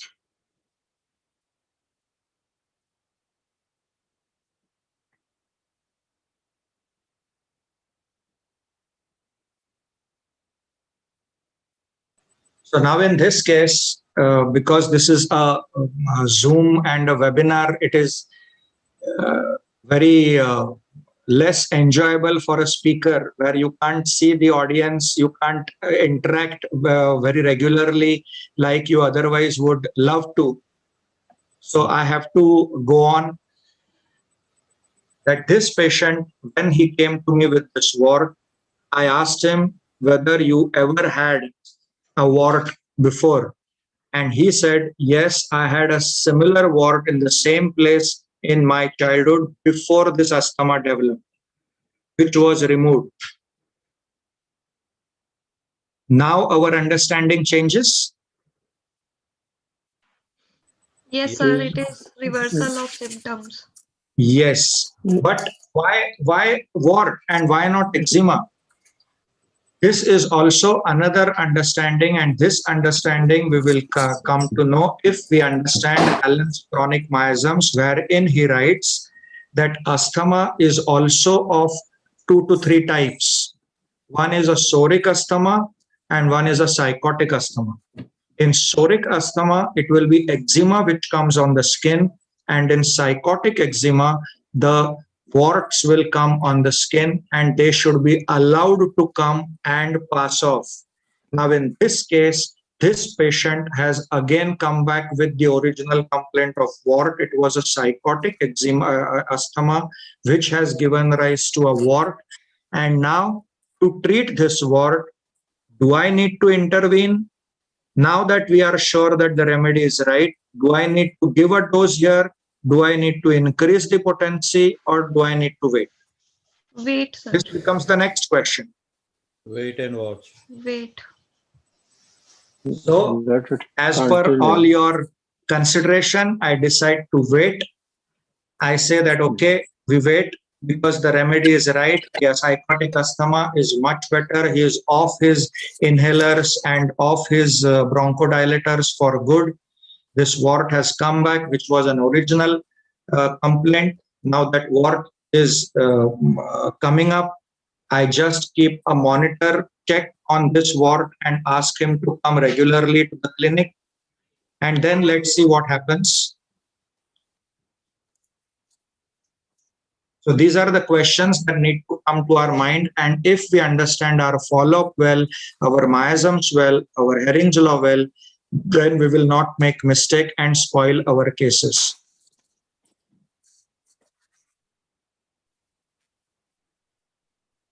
Oh, just one minute. I have to.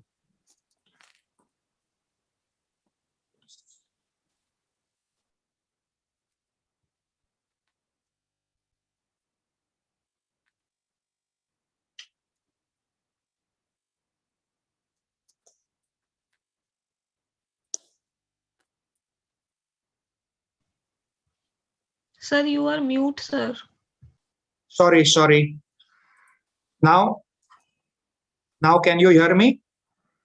Yes, sir. Yes. Okay.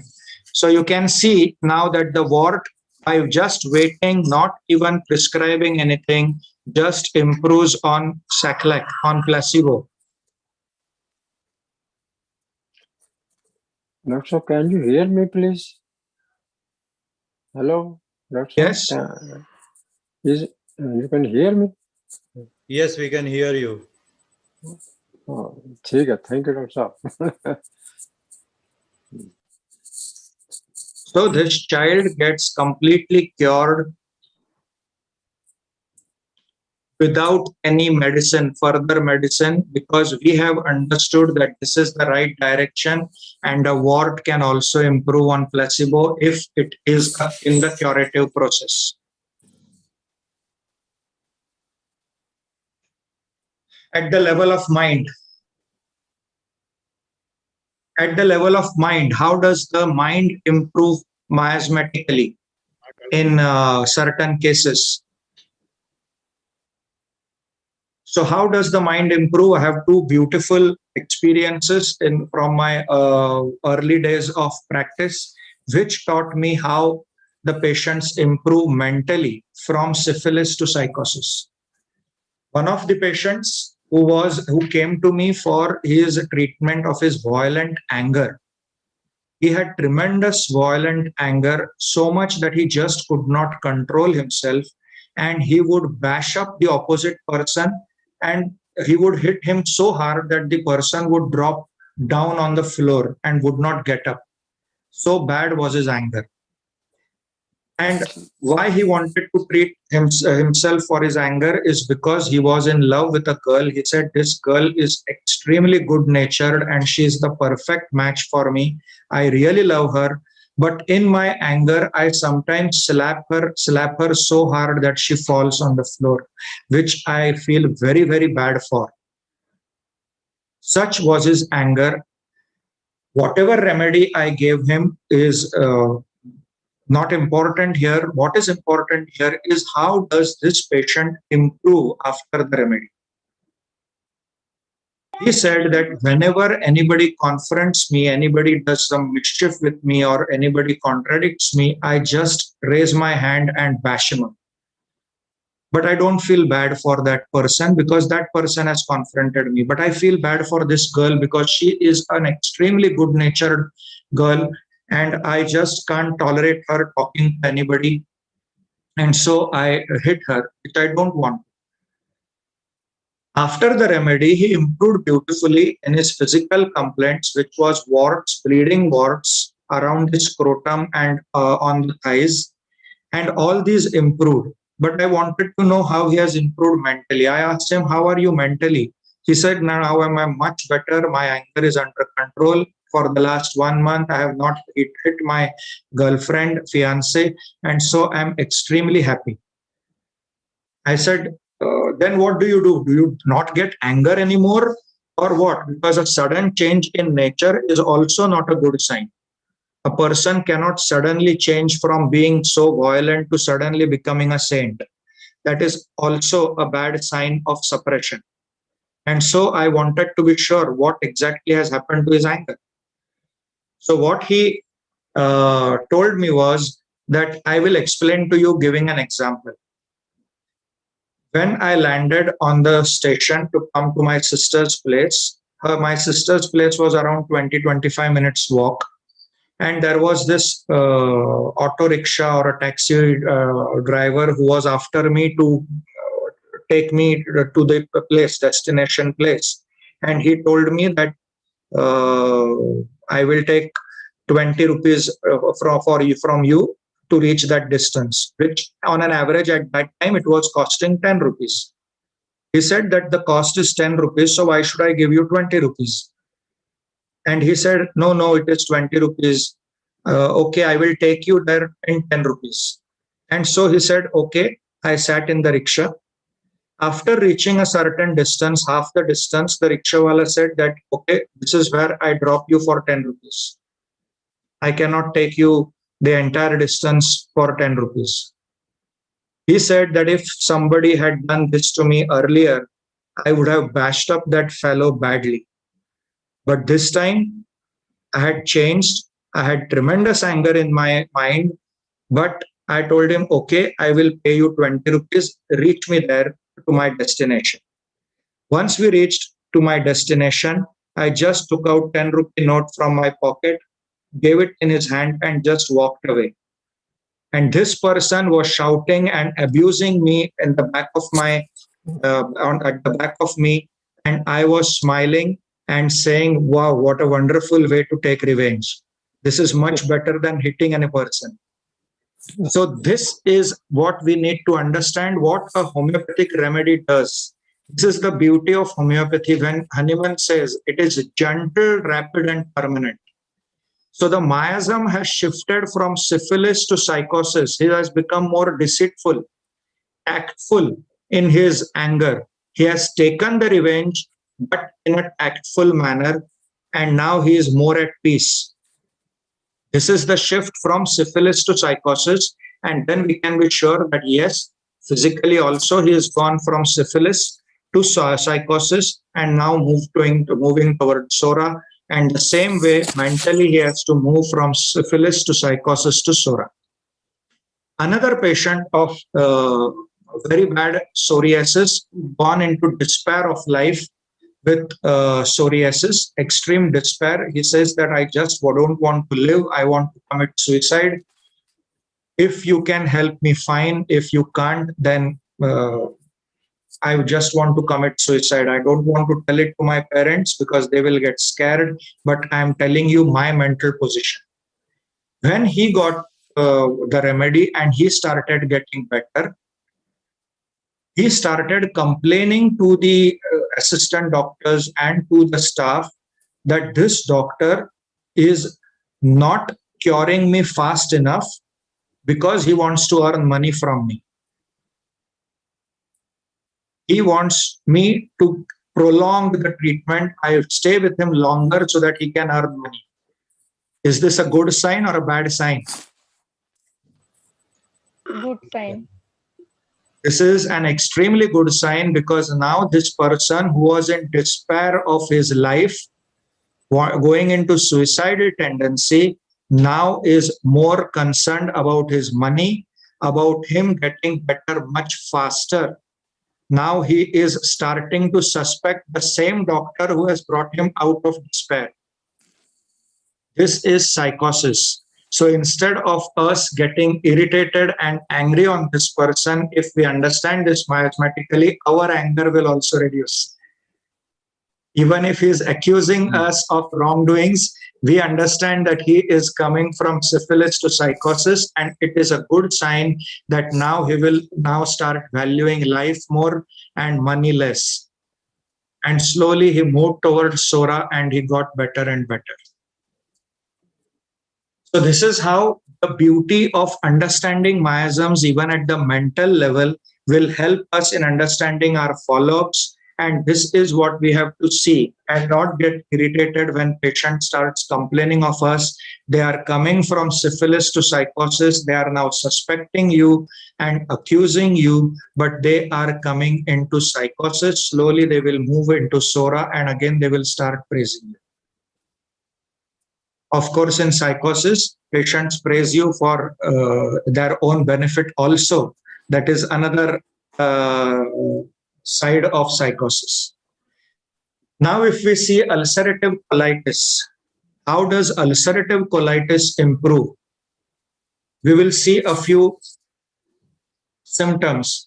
This is what one of my patients improved beautifully with. In her colonoscopy reports, the ulcers, the syphilitic ulcers improved first,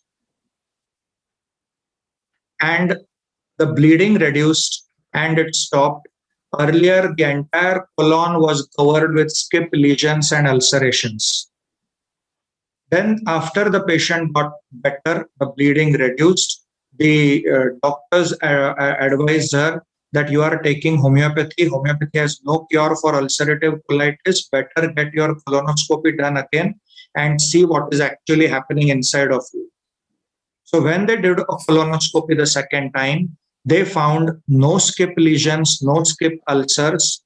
The colon had healed from the ulcerative point of view, but what had now developed is sessile polyps all over the colon, which shows that syphilis has reduced and psychosis has started. And what symptomatically the patient complains is the bleeding has reduced, but there is thick increased mucus discharge, which is greenish in color and dirty color. So this is psychosyphilis. From frank syphilis to psychosyphilis to psychosis, this is how even the colon will show you on colonoscopy. So colonoscopy will also show you miasmatic improvement or miasmatic deterioration. And then the patient comes up with soric diarrhea, watery diarrhea, where the patient now complains that there is a lot of purging because this is sora, increased quantity and frequency, and so feeling weak initially. But as the case moves more and more towards a cure, the urgency reduced. Urgency is more sorosyphilitic. Then the quantity reduces, which is soro-psychotic, and then the frequency reduces, which is soric. So even at that level, you will find that the diarrhea has to improve in this fashion. And this is what we will understand when we understand syphilis to sora to syphilis to psychosis to sora. So not only are the ulcers which are syphilitic gets better and convert them into polyps, which is psychosis, the bleeding converts into thick mucus discharge, which is psychotic, and then it is watery diarrhea, which is soric. Again, in sora, there are traits of syphilis, psychosis, and sora. And that is how the case improves. So if the patient complains, you have to understand that whether it is syphilis, psychosis, or sora, and in sora again, whether it is sorosyphilitic, soropsychotic, or sorosoric. And that is when the patient will be completely comfortable because you are comfortable in understanding what is happening in this case. This is how we can predict and tell the patient of ulcerative colitis how your case is going to improve. In a case of fistula, how should a fistula improve? These are the signs with which a fistula shows his complaints. He complains of fecal material coming out of the fistula's opening, greenish yellow discharge, red bloody discharge, dirty offensive bloody discharge, and serous discharge. So what is it that we should see in a case of fistula? What should improve first?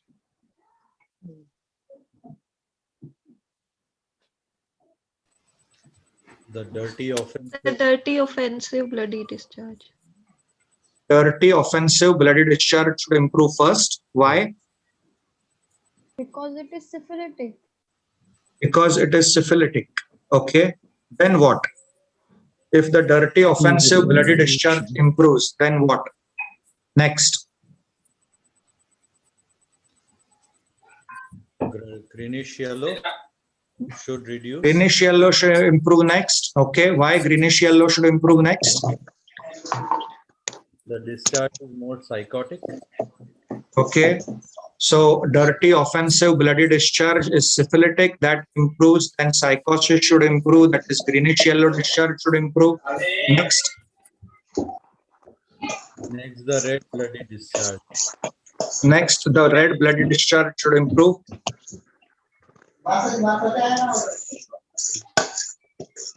And why red bloody discharge should improve next?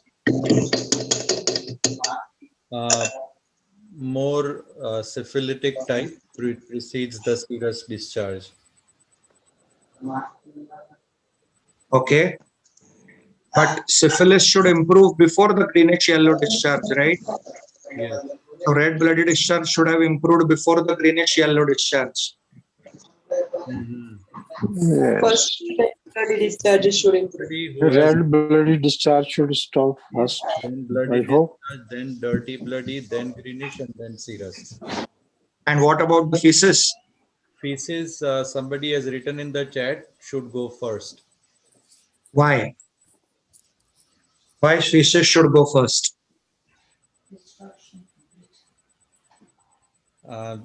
It is coming from the other way, sir. It's improper opening.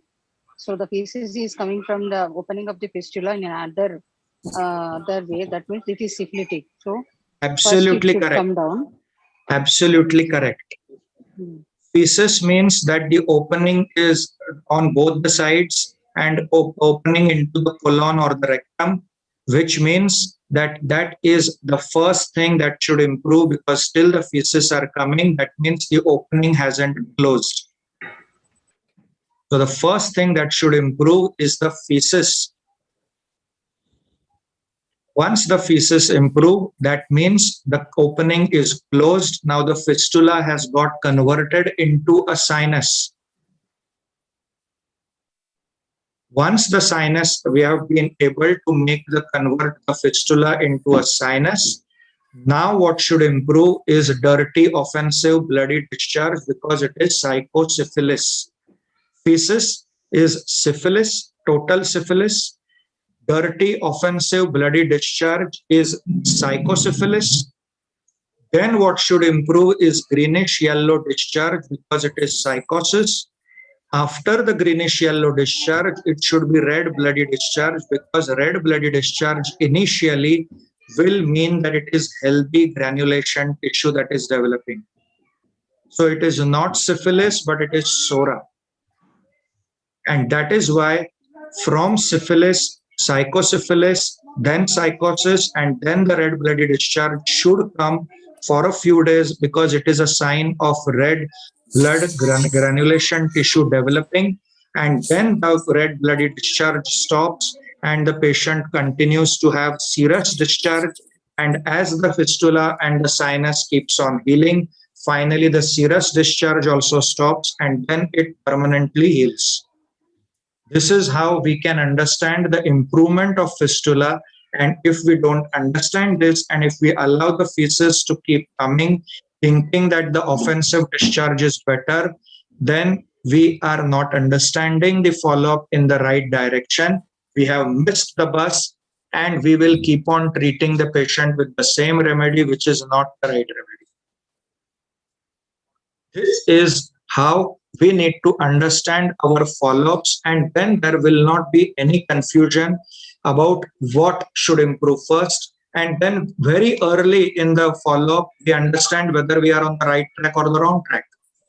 So we cut short the famous homeopathy takes a long time. We cut short that long duration of treatment by understanding it much early. And this is what Hahnemann and Dr. Vijaykar and Dr. Herring have taught us. And we need to understand this. This is where they scored over others. Why Dr. Vijaykar sir was so good is he understood miasms perfectly, and he could understand very early that he is going wrong and he would change the remedy. This is where the understanding of miasms and Herring's law helps us in cutting short our curative treatment. And homeopathy works very fast if we understand that it is going on. So we need to understand Can where I we are ask going. one question? Yes. Sir, excuse me, sir. Yes. In a case, my case, I got a case of fistula after operating. She operated for fistula and came to me, and her main complaint is greenish yellow discharge with occasional red tinge in that one. So after medication, the greenish discharge has come down. One minute. What is her main complaint, you said? Greenish yellow discharge, continuously greenish yellow discharge, From red tinge, from the operated place. Okay. From the operated fistula place. Okay. And with occasional red tinge will be there. And after my medication, the greenish is come down, and then the serous discharge is coming down. And that serous discharge also occasionally seen. And after 1 year, completely fistula has been closed. No problem with 1 year, she doesn't have any problems. And so I thought it is being healed. But now recently, past 1 month, she got very huge perianal abscess with heavy pain and everything, and ulcerative colitis. The biopsy has shown ulcerative colitis with many ulcers in the colon, sigmoid colon, and the rectum also. What should I think, sir? Is it a good prognosis or is it complaint? No, it is not a right thing, because the patient, when the patient came to you, the patient was already treated for his or her syphilis, that is fistula. And when the patient came to you, the patient was in psychosis with greenish yellow discharge and bloody and serous discharge. Yes. So the patient improved in psychosis, but not in syphilis, because when the patient came to you, the syphilis was already suppressed and it was presenting to you as a psychotic case. So whatever remedy you have given helped her in psychosis, but the syphilis was overlooked somewhere. Okay, So sir. your remedy is psychotically similar to the case, but syphilis has not been taken care of. And so now you need to understand that your remedy is somewhere close, but not the exact. Syphilis has been missed out.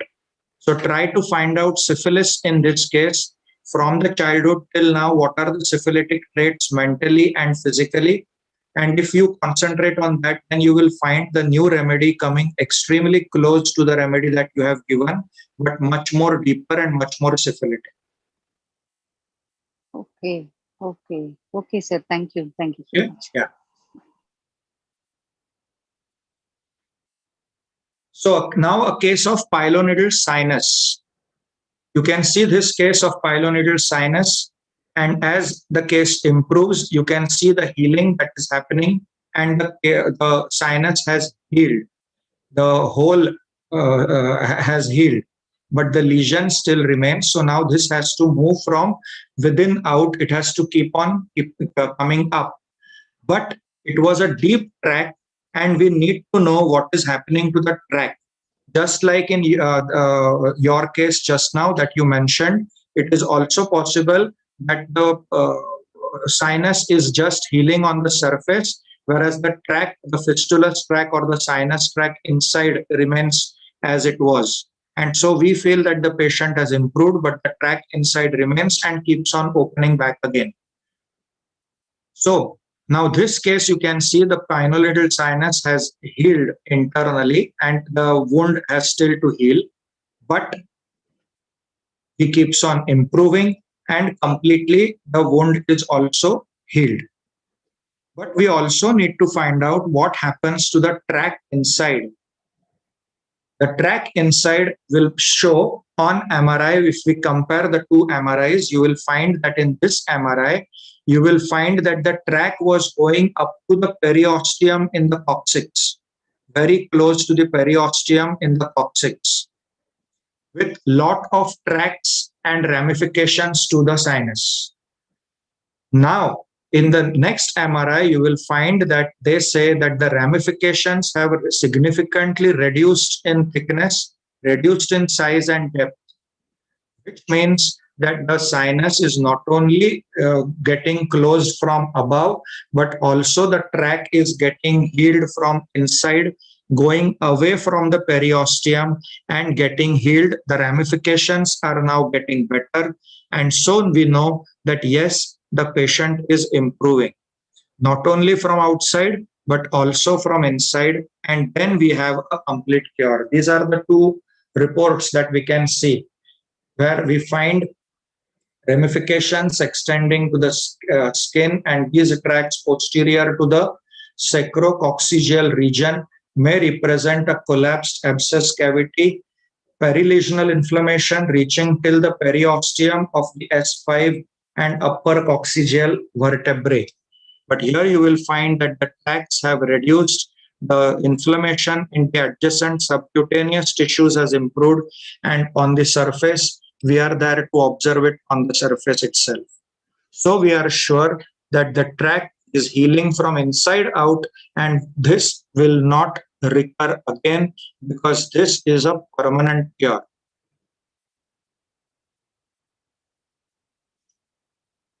This is one of my cases which has taught me a lot about Hering's law and about the beauty of homeopathy, which I have shown many times in various seminars. But again, to highlight the Hering's law of cure, I am showing this case of spinal tumor.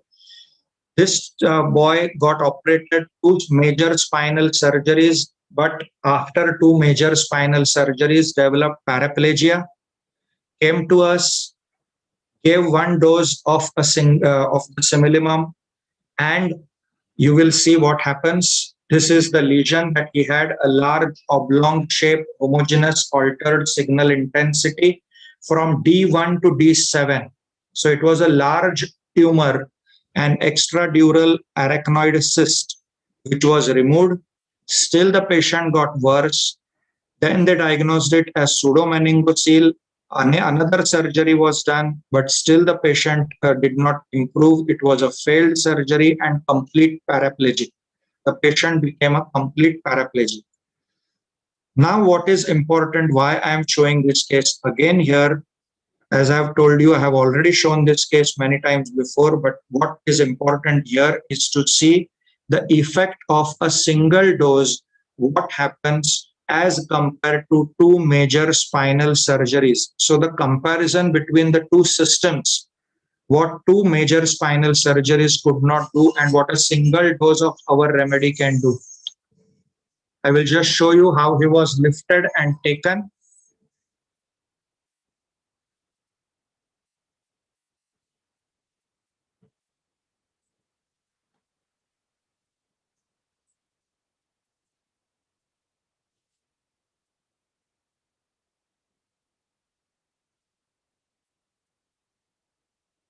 And unaffording, absolutely poor socioeconomic class.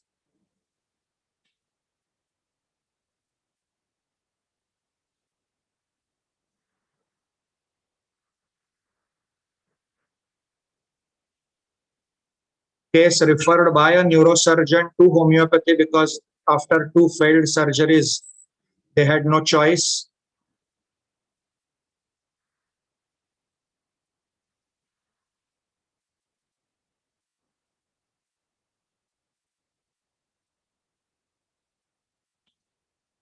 And he comes walking after 1.5 to 2 months after a single dose of a homeopathic remedy. This is the beauty of homeopathy, and that is why we need to appreciate our system, which most of us don't. We come under the glamour of allopathy and then we realize that our system is not that great, but it is the opposite. Our system is far better. Now, what do we expect in this case? Coming back to the topic of today, that this patient improved, fantastic. But should we be just satisfied with this? Or do we need to have a scientific bent of mind and understand our success scientifically? What do we expect according to Herring's law of direction of cure in this case, in a case of paraplegia? The improvement should be from above down. That means from the thighs to the knees, the legs, the calf, the ankles, and then the feet and toes. This is what would be an expectation in Herring's law of direction of cure. Am I right?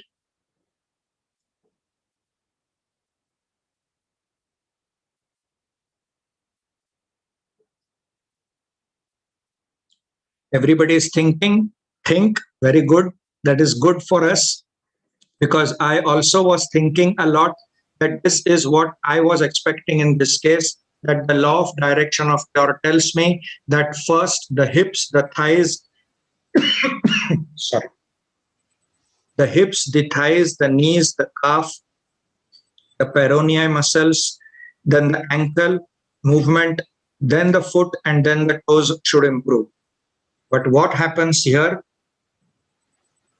Psychosis to Sora, the improvement can be seen from 6th neuroectoderm to the 4th layer, then the 3rd, 2nd, and 1st layer, what is expected, and also from above down.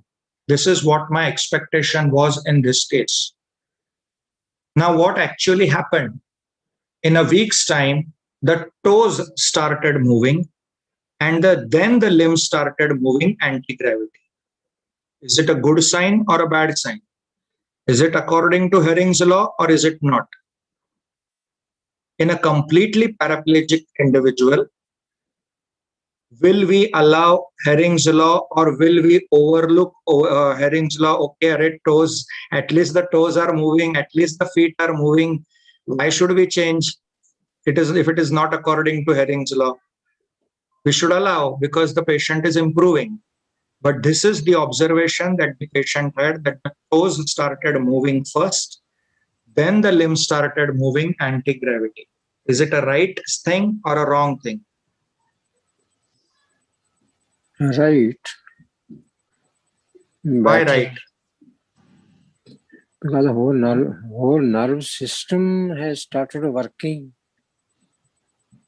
Yes. But then what about above down? Started working.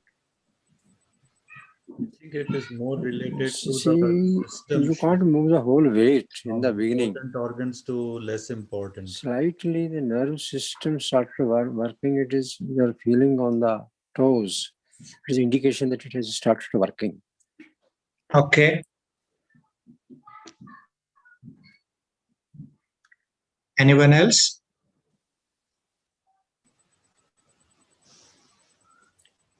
This is how we need to analyze our follow-ups, even though just enjoying the follow-up. I was so overwhelmed when I saw this patient walking. It was a beautiful, successful feeling, achievement, a big achievement. But still, if we can analyze our follow-ups well, then it will help us in future cases. And that is why we need to understand even our successes and also our failures, why we failed and why we succeeded. That will help us in improving upon our future cases. Now, in this case, the toes started moving first, is what the patient told me, but somewhere it was in my mind that it has to be above down. And so there is something not right.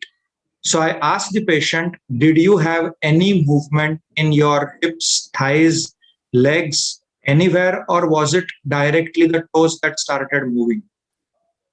He said before the toes started moving, there was some fasciculation and twitchings in the upper part of the thighs and hips.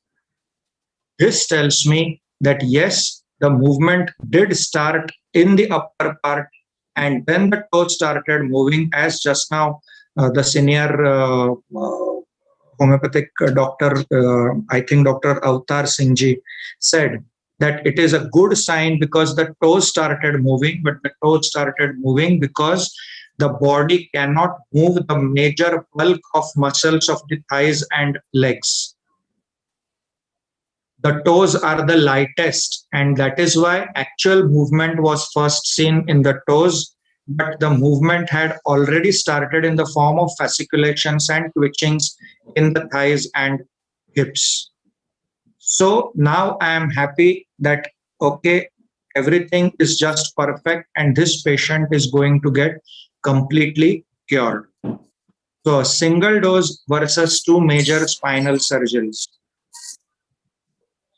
So it is not down upwards, it is actually above downwards, and it is a good sign. Now vitiligo, case of vitiligo. Vitiligo also should improve from above down.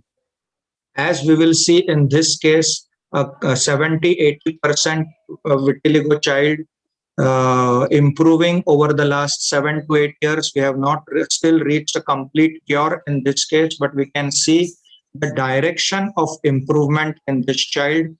In 2012, he had the face, quite a big portion of the face covered with vitiligo, and also on the feet, also on the body. But I'm just showing the face and the feet, how it was all over the body. After 2 years, you can see the face has improved to a great extent. In comparison to what it was here, you can see the face has improved to a great extent here. The vitiligo lesions will not go like this. The vitiligo lesions will keep on growing like this, contracting and contracting. This is how they improve. And then you can see the legs also showing improvement, but not with the same pace as it is happening on the face. So the improvement happens all over the body simultaneously, but the pace of improvement in the upper part of the body should be faster and the lower part of the body should be slower. This, if we see, then we know that we are on the right track. And then after another 5 years, you can see nearly the entire face has improved. Very few small lesion here below the eyelid and upper eyelid. And feet also have improved to a great extent, but you can see that the feet are still showing, the knees are still showing signs of vitiligo. So this is 9 years of follow-up, steadily improving simultaneously all over the body, but the improvement is faster on the face and lesser speed on the lower part of the body. Now we see a case of leprosy.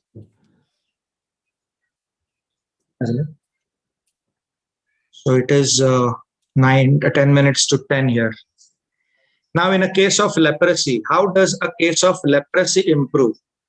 Now something beautiful I have seen in one of my cases of leprosy, how homeopathy can transform from one disease into another, which I think allopathy just cannot imagine. I don't know whether they will accept this or not, but this case beautifully transformed from one disease of leprosy, a much more deeper condition, to a much more superficial condition. And I would like to share this experience of Herring's law in a completely different light. This patient came to me with leprosy all over the body, with pale anesthetic spots all over the body.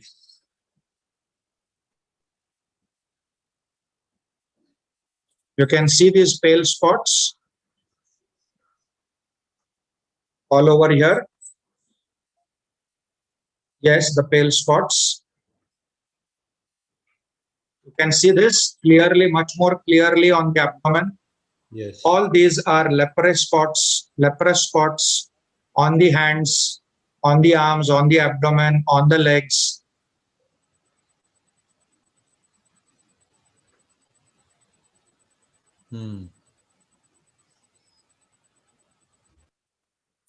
He says that after treatment, a little bit of sensation has started coming in these spots.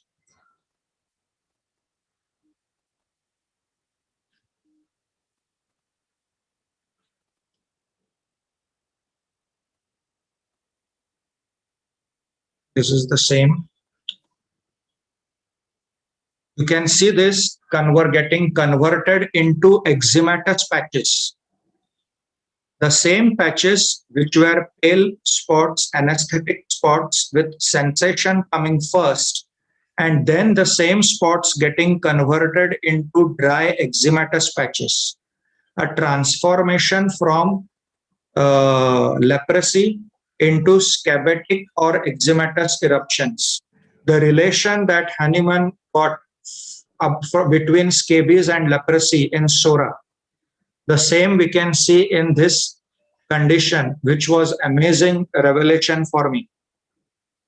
How can one disease get transformed into another so beautifully? A deeper condition with involvement of nerves getting transformed into a much more superficial condition, a scabetic or a eczematous eruption. All over, wherever he had spots, all of them got converted into these kind of eruptions with lot of itching. This is the beauty of homeopathy, that homeopathy can wonderfully transform from a psychosyphilitic condition to a psoric condition, and then there is no chance that this patient of leprosy will not get cured with homeopathy. Once we have this, we are sure that the patient is going in the right direction. It is absolutely on track from syphilis, psychosyphilis to Sora. And now you see, after another year of treatment, both the leprosy and the scabetic eczematous eruptions have completely disappeared and the patient is completely cured. no sign of any lesions anywhere. But you see that the feet are the last to improve on both the sides. Again, above down. So it doesn't miss out on any case. In majority of the cases, we should strive to achieve this.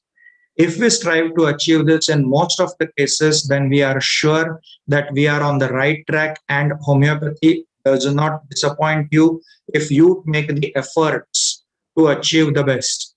And I have always seen Sir striving for the best, always trying his best and giving a lot of time in those cases which are just not happening. And then he will probe more and more and more and then get the symptoms out of the patient. This is what I have learned from Sir, and this is what I am trying to share here with all of you, that all this understanding of Hering's law which Sir has given me is beautiful, and it really opens up so many doors in front of us. See the beauty of leprosy going into scabetic eruptive eruptions and then getting cured. Now we see a case of gangrene. Gangrene of the little finger. This boy came to me because he was told that the little finger needs to be amputated. It is becoming gangrenous. It had become completely cold. You can see a wound, a completely dead base. You cannot see anything here but dark dead base, and the finger is becoming black. The finger had become extremely cold. And he was told that if this continues like this, we need to ampute your little finger to save the hand. So he comes to homeopathy. You can see in a close-up how there is no blood supply here, that it looks so dead, the entire area, and the finger is now becoming black slowly. This is what he had come to us with. What happens after the remedy? Now we have to be very careful in such cases, because if we make a mistake, the gangrene spreads to the hand and then we may lose his hand. So should we save his finger or lose his hand? That is why we need to be careful, and we need to take very regular follow-ups, frequent follow-ups, so that we don't make a mistake and allow his finger or his hand to be chopped off. What happens after the remedy? This is what happens. The finger still remains black. You can see the finger still remains black, but the blood supply, you can see from no supply of blood at all, you can see the base becoming red, which means that blood supply has started. So it is not every time that it has to move and the finger has to become red or pink in color. It is the internal blood supply which has started. So it is inside out, center to periphery, that is happening. And this is what we need to understand. Now you palpate the finger and you will find that it is not cold, it is body temperature warm. So you know that blood supply has started, it is improving from inside out, and now the finger is going to be saved. The base, which was completely dead, now it is red. Now you keep your hands off. One more important thing that Sir taught us from Kent's repertory preface, always making us read the same paragraph many times, is he said that homeopathy does not cure any disease. Homeopathy, as Kent says, he quoted us, Dr. Vijaykar sir quoted us, that homeopathic medicine only stimulates the body to cure itself. So once the stimulus is right, now keep your hands off. Now it is the organism which is going to cure itself, not your remedy. So don't think that you have to keep on repeatedly giving the remedy to cure a process. The repetition of remedy will in fact spoil the case. Now keep your hands off. The organism has to cure himself. The stimulus is what we have to do. Our job is done. Now just enjoy the fruits. And you will see that this improves and completely the finger is saved. This is the beauty of homeopathy. No sign of gangrene will remain. It will be completely a normal finger, completely saved from amputation. This is what is possible with homeopathy and a single dose of homeopathy. So mind and body follow each other miasmatically in Hering's law, in disease and in cure. So when we are treating a disease as a new case, we have to understand whether the mind and body are matching each other, and whether the body, which is telling us psychosis, and the mind tells us sora, doesn't match. If the mind is telling us, the body is telling us psychosis or syphilis, the mind has to have psychosis and syphilis, and only then we are getting to the right remedy. Otherwise, the body is going in syphilis, we are covering only the psychosis or the sora. The patient just feels better, and then lands up with a deeper syphilitic condition. The same way in cure, only the body going from syphilis to psychosis to sora is not the right thing. We have to see whether the mind is also following from syphilis to psychosis to sora. So whether it is a new case, whether it is a follow-up, we have to see that both have to match. And when both match, that is when we are reaching the perfect cure, the perfect Hering's law of direction of cure, the ideal that Hahnemann has said, and the ideal that predictive homeopathy, Dr. Vijaykar's predictive homeopathy stands for. This is what we have to understand. By understanding miasms and Hering's law, we have to go more deeper and give the beauty of homeopathy to the world. So with this, I think we should stop here. I think Dr. Akshay sir, because there are a lot of things which can be explained at the level of miasms and at the level of Hering's law. But a Sunday evening in India, late evening, I think this should be more than food for thought for the rest of the week or the month or the year. Correct. So thank you very much for inviting me to your CHME. I hope I have been able to put some light on these two topics and stimulate some thought in our young generation to go and fight for the right homeopathy and deliver the best to the world. Thank you. Thank you, Dr. Borkar. Yes, it was Thank you, indeed a Dr. wonderful. Thank you, Dr. Borkar and Dr. Akshay. Thank you so much.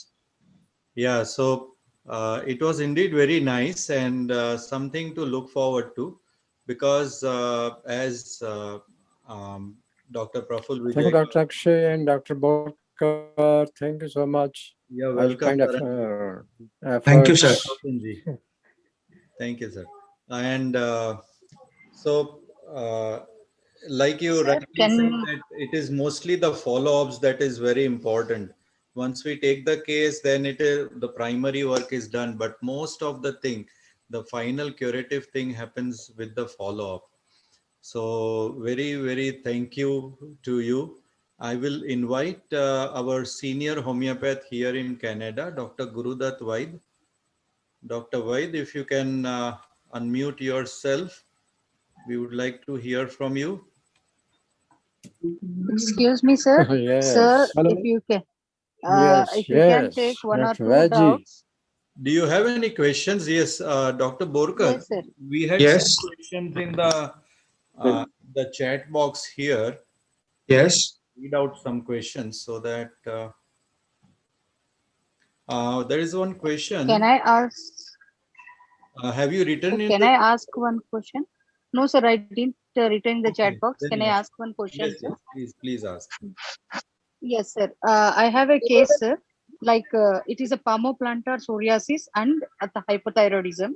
So for hypothyroidism, he is taking already Thyronorm, and when he came to me, and the psoriasis has started with deep cuts in the soles and then to the palms. So when I have given medicine, So the palms psoriasis has been come down, then the soles, and he is much better now. Within few months, total psoriasis have gone, but the thyroid TSH has been increased. The TSH has increased. So, so how can I deduct this one? I couldn't get that one, sir. So am I going in the right direction? It seems to be a case of hypothyroidism and not hypothyroidism because the patient is on Thyronorm. So correct. So we have to find out whether this hypothyroidism is a simple case of hypothyroidism or is it an autoimmune hypothyroidism.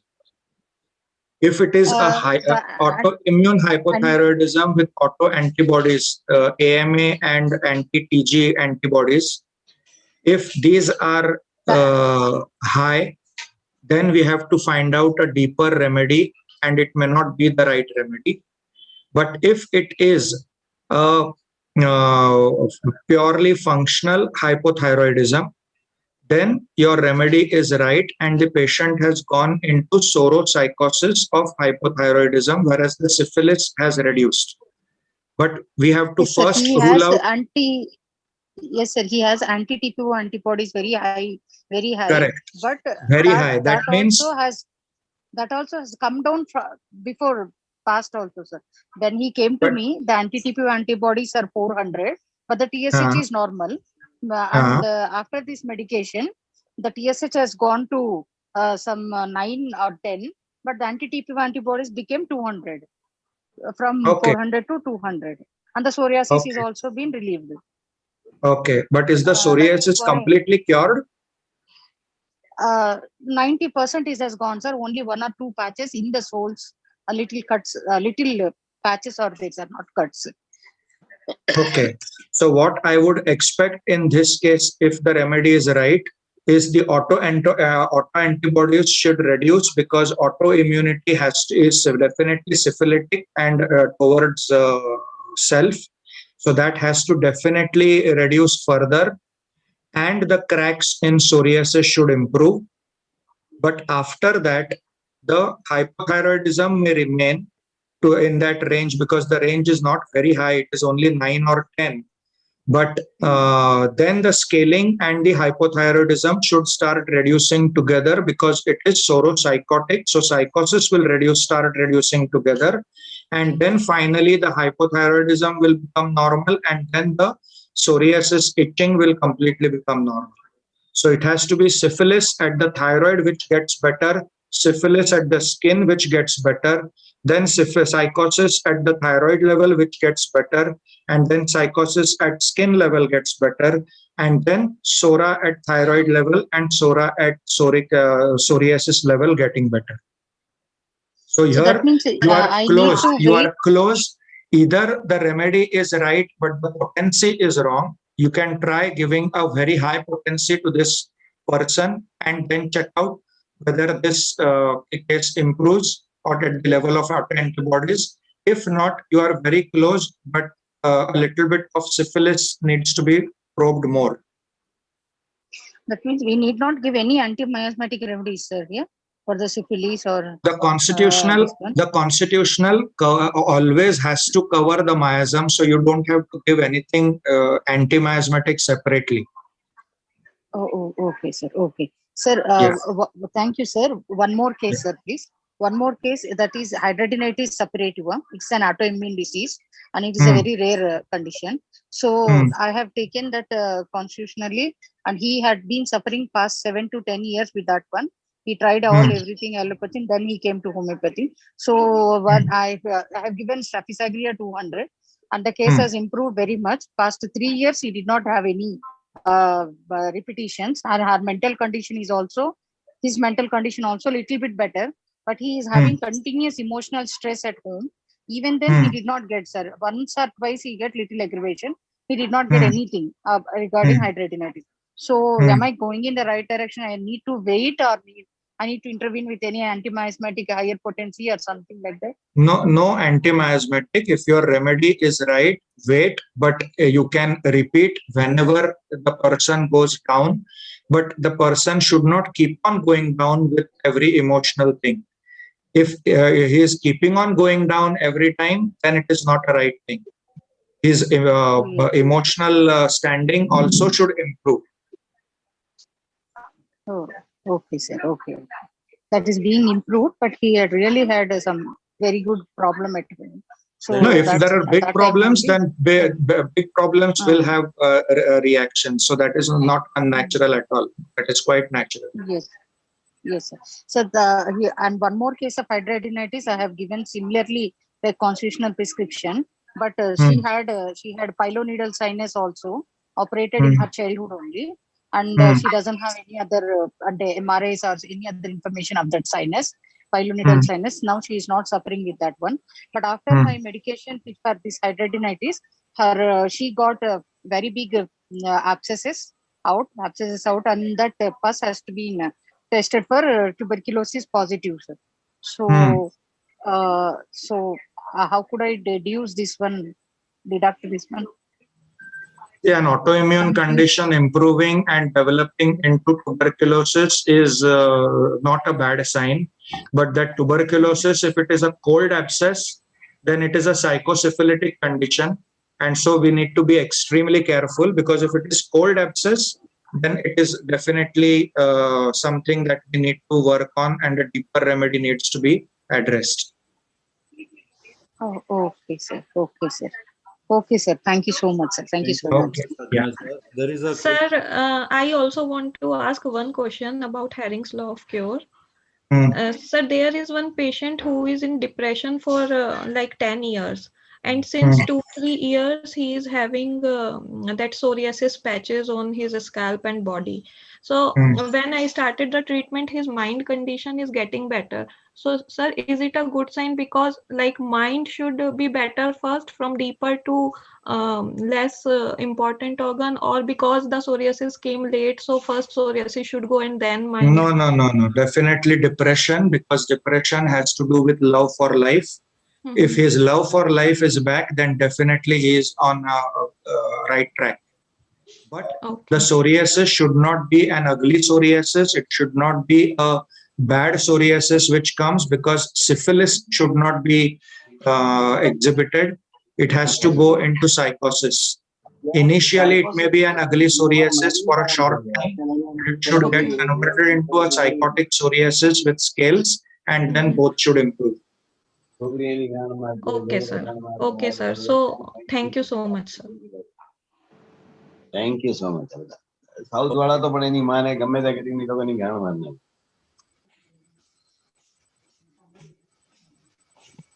Okay, so a couple of questions. If a patient is having vitiligo and very high blood pressure, which should improve first? Both are syphilitic. High blood pressure should definitely reduce, because it is life-threatening, but it will not completely get cured. It should come in a moderate range, and then vitiligo should start improving. Okay.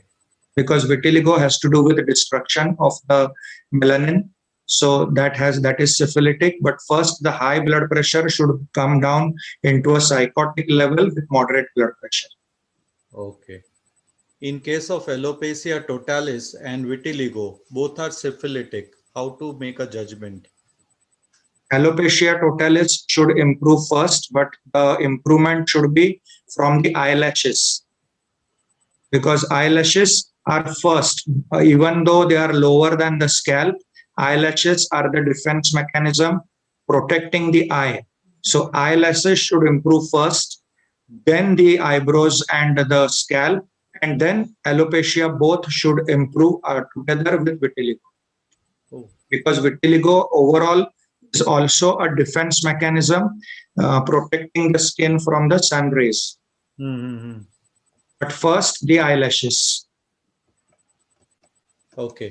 Thank you very much. So I think that is the end of the questions. Dr. Gurudat. Hello. Hello. Can you hear me, please? Yes, sir. It's a good afternoon to Canadians and good night to the good evening, because we have still not you are slept. So I will say it's a good evening, and it's a very wonderful session. And Thank you, sir. Your talk and your thoughts, they were very much as per you are living with your name, not only with your name, with the master from whom you have learned, Dr. Vijaykar. So thank you, sir. I like that, and it's a very good occasion. But I will ask not only for me, but for the general public also. What is the criteria time when one has to wait and watch after giving the medicine and the patient start improving, or as you have shown that case of asthma, and then when it turned into a ward, and for how much time you have waited for that? And generally, and in case of paraplegia, as you have given only single dose, and what were that criteria that giving only a single dose and waiting for that? That should, how that courage has come to you, please explain that, so that our all other colleagues, our junior colleagues, they should understand and they should get motivated from that. All this courage has come from Dr. Vijaykar, sir. I know. I have seen him giving a single dose in the most serious of cases. I have seen him once prescribing phosphorus 200 to a case of tuberculosis, pulmonary tuberculosis with pleural effusion in the government OPD, where the patient was being advised by everybody that he needs to be shifted to the Cooper Hospital and started with AKT immediately. The pleural effusion needs to be drained out. And then when we read phosphorus, Kent writes that phosphorus is a dangerous remedy to be given in tuberculosis. It can flare up the tuberculosis very badly. And in such cases also, Dr. Vijaykar would just give one dose of phosphorus and tell us, okay, we do the X-ray in 3 days and then see. And 3 days, we would be so anxiously waiting what is going to happen. What if the phosphorus flares up this tuberculosis? And then after 3 days, we would see the X-ray and say that, oh, the pleural effusion has started reducing within 3 days after a single dose of phosphorus. And then when we ask him that, sir, Kent writes that we should be very careful when prescribing silica or phosphorus in a case of tuberculosis, sir says, if the remedy is right, you don't have to worry, it is going to be cured. This is what we have learned from sir over the years. So the courage has completely come from him. Also, as I told you, the paragraph which is given in Kent's repertory preface is beautiful, where it writes that we have to understand that homeopathic remedy does not cure any condition. It just stimulates the organism to cure itself. So what is the question of repeating? We just have to give a stimulus. The body has to react. If the body doesn't react, or the body starts to slip back, that is also written in that preface, give the dose only when the patient really starts to slip back. It is better to be late than to be right, than to be fast. That is what Kent writes. It is better to be late than to be fast in repeating, because if you want to go fast, go slowly. Right. Very. So this is what has. Yeah, this is very true. But one thing is that as one, all should understand, and we should make the patient also to understand that with the homeopathic medicine, we are stimulating your own immune system. Medicine is not going to cure. This medicine is not like allopathy to suppress. So Correct. It is to stimulate your own slept system. And but I understood, and the Vijaykar's courage has come because he has not only just given importance to the materia medica or to the organon or to other thing, but he has understood the embryology, how the man or the living mechanism starts developing from a very tiny or micro to micro. So that is the one of the things which all, I will say that most of our homeopaths, they don't realize on that.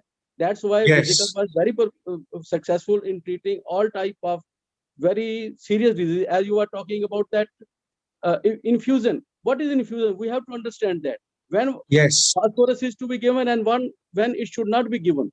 When the silicea is good or when silicea is not good. Such type of things we can only understand from the very start of the embryology, how this embryology has developed into the embryo and then to the fetus and then to the man. Very true. That's very important. So what is that? As in allopathy, they say everything, but they don't practice on that because they is that of about DNA. What is the DNA? How does DNA comes? So in DNA factor, I will say that there is a God factor. As recently, when I have forgot the name of that person who has got the Nobel Prize in the field of physics and chemistry, and he said that when any element is broken and it goes to neutron and proton and the atom, but he has seen one that is a God particle which keep them united. Yes. So in ourselves, as Hahnemann also understood that, what is the vital force? That is, vital force is, again, it is a God particle which keeps things moving in the right direction. So we have to connect with that God particle in curing the diseases. So, very true. So this is very true. Absolutely. Yeah. Very nice, and God bless you. Keep doing good work. So thank you, sir. Thank you very much. Borkar, we expect that in future also we will coordinate and have some of your wonderful insights into your cases. And next time probably we'll have cases worked out according to your way and with the name of the remedy and followed by the whole follow-up thing. So we'll learn everything in detail. This was a wonderful presentation in totality, summarized very well. And thank you. Even I was wondering how will you bring everything together, but this was very nicely done. So thank you very much. And lastly, to thank my friends here who have been supporting. Dr. Gurudat, you already spoke with a very senior homeopath here who has been encouraging us to in the field of homeopathy. Then we had Mr. Tarachandji, the Avtar Singh ji, and Dr. Nisha Shah from Bombay. Dr. Deepak Ajmera is a friend of mine, and Dr. Farida Wadia and all others who have been today here. And hope to see you in our next month meeting. We do monthly meetings usually, and they are on different topics. So thank you very much once again, Dr. Borkar. Thank you. And thank you. Thank you so much. Good night to all my dear friends from India, and have a nice day to my friends in Canada. Thank Akshay, you. I will thank like you. to, Yes. Akshay, just 1 second. Yes, sir. That is a compliment to Dr. Borkar because he has given the lectures so nicely. I think nobody has even a blink of laziness. So everybody was so alert. His narration is so nice because it shows me that he is a, I will say today, he is the Amitabh Bachchan of homeopathy. Because his all films go very well when you have to go there and you want to see him. Yes. So, he was very crisp and clear about his concepts and ideas. Yes. Thank you for the huge compliment, sir, but I cannot take this. This is too big. No. It's not the age. It is the wisdom. Wisdom can't be weighed with the age. So God bless you. Thank you. Thank you so much. Thank you so much, you sir. on the right track like that. And thank you. Thank you very much. Have a good night. Yes, good night. Take care. Bye. Good night. Thank you. 1 second. Can we all can you stop your share screen? Okay.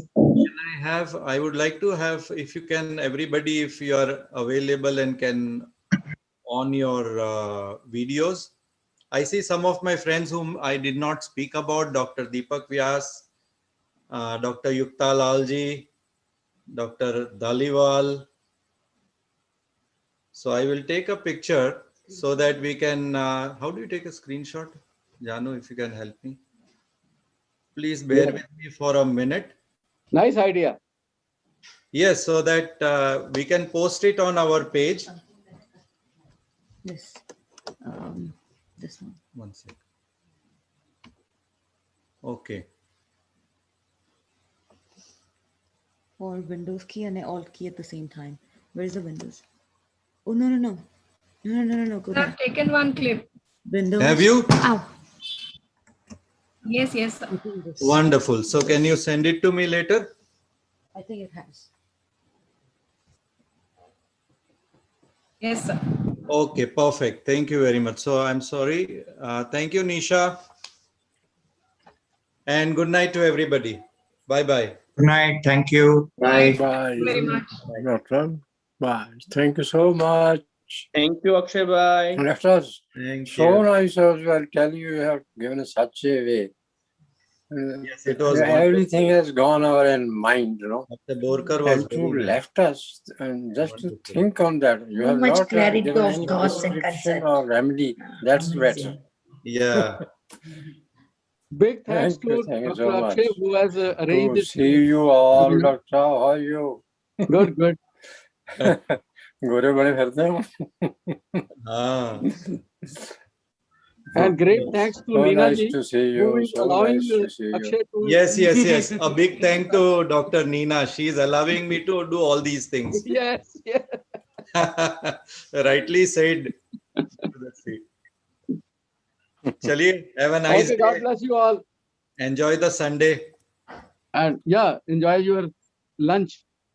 Yes. Who Okay, enjoyed your company? Oh, thank yes. you. Thank you, Prahadan ji. That is fundamental. Okay.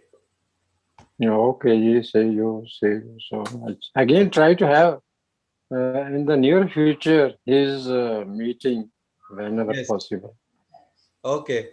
We will talk later. That, of course. ठीक है ताराचंद जी. Thank you, sir. Thank you so much. Bye-bye. Dr. Bye. Daliwal, have a nice day.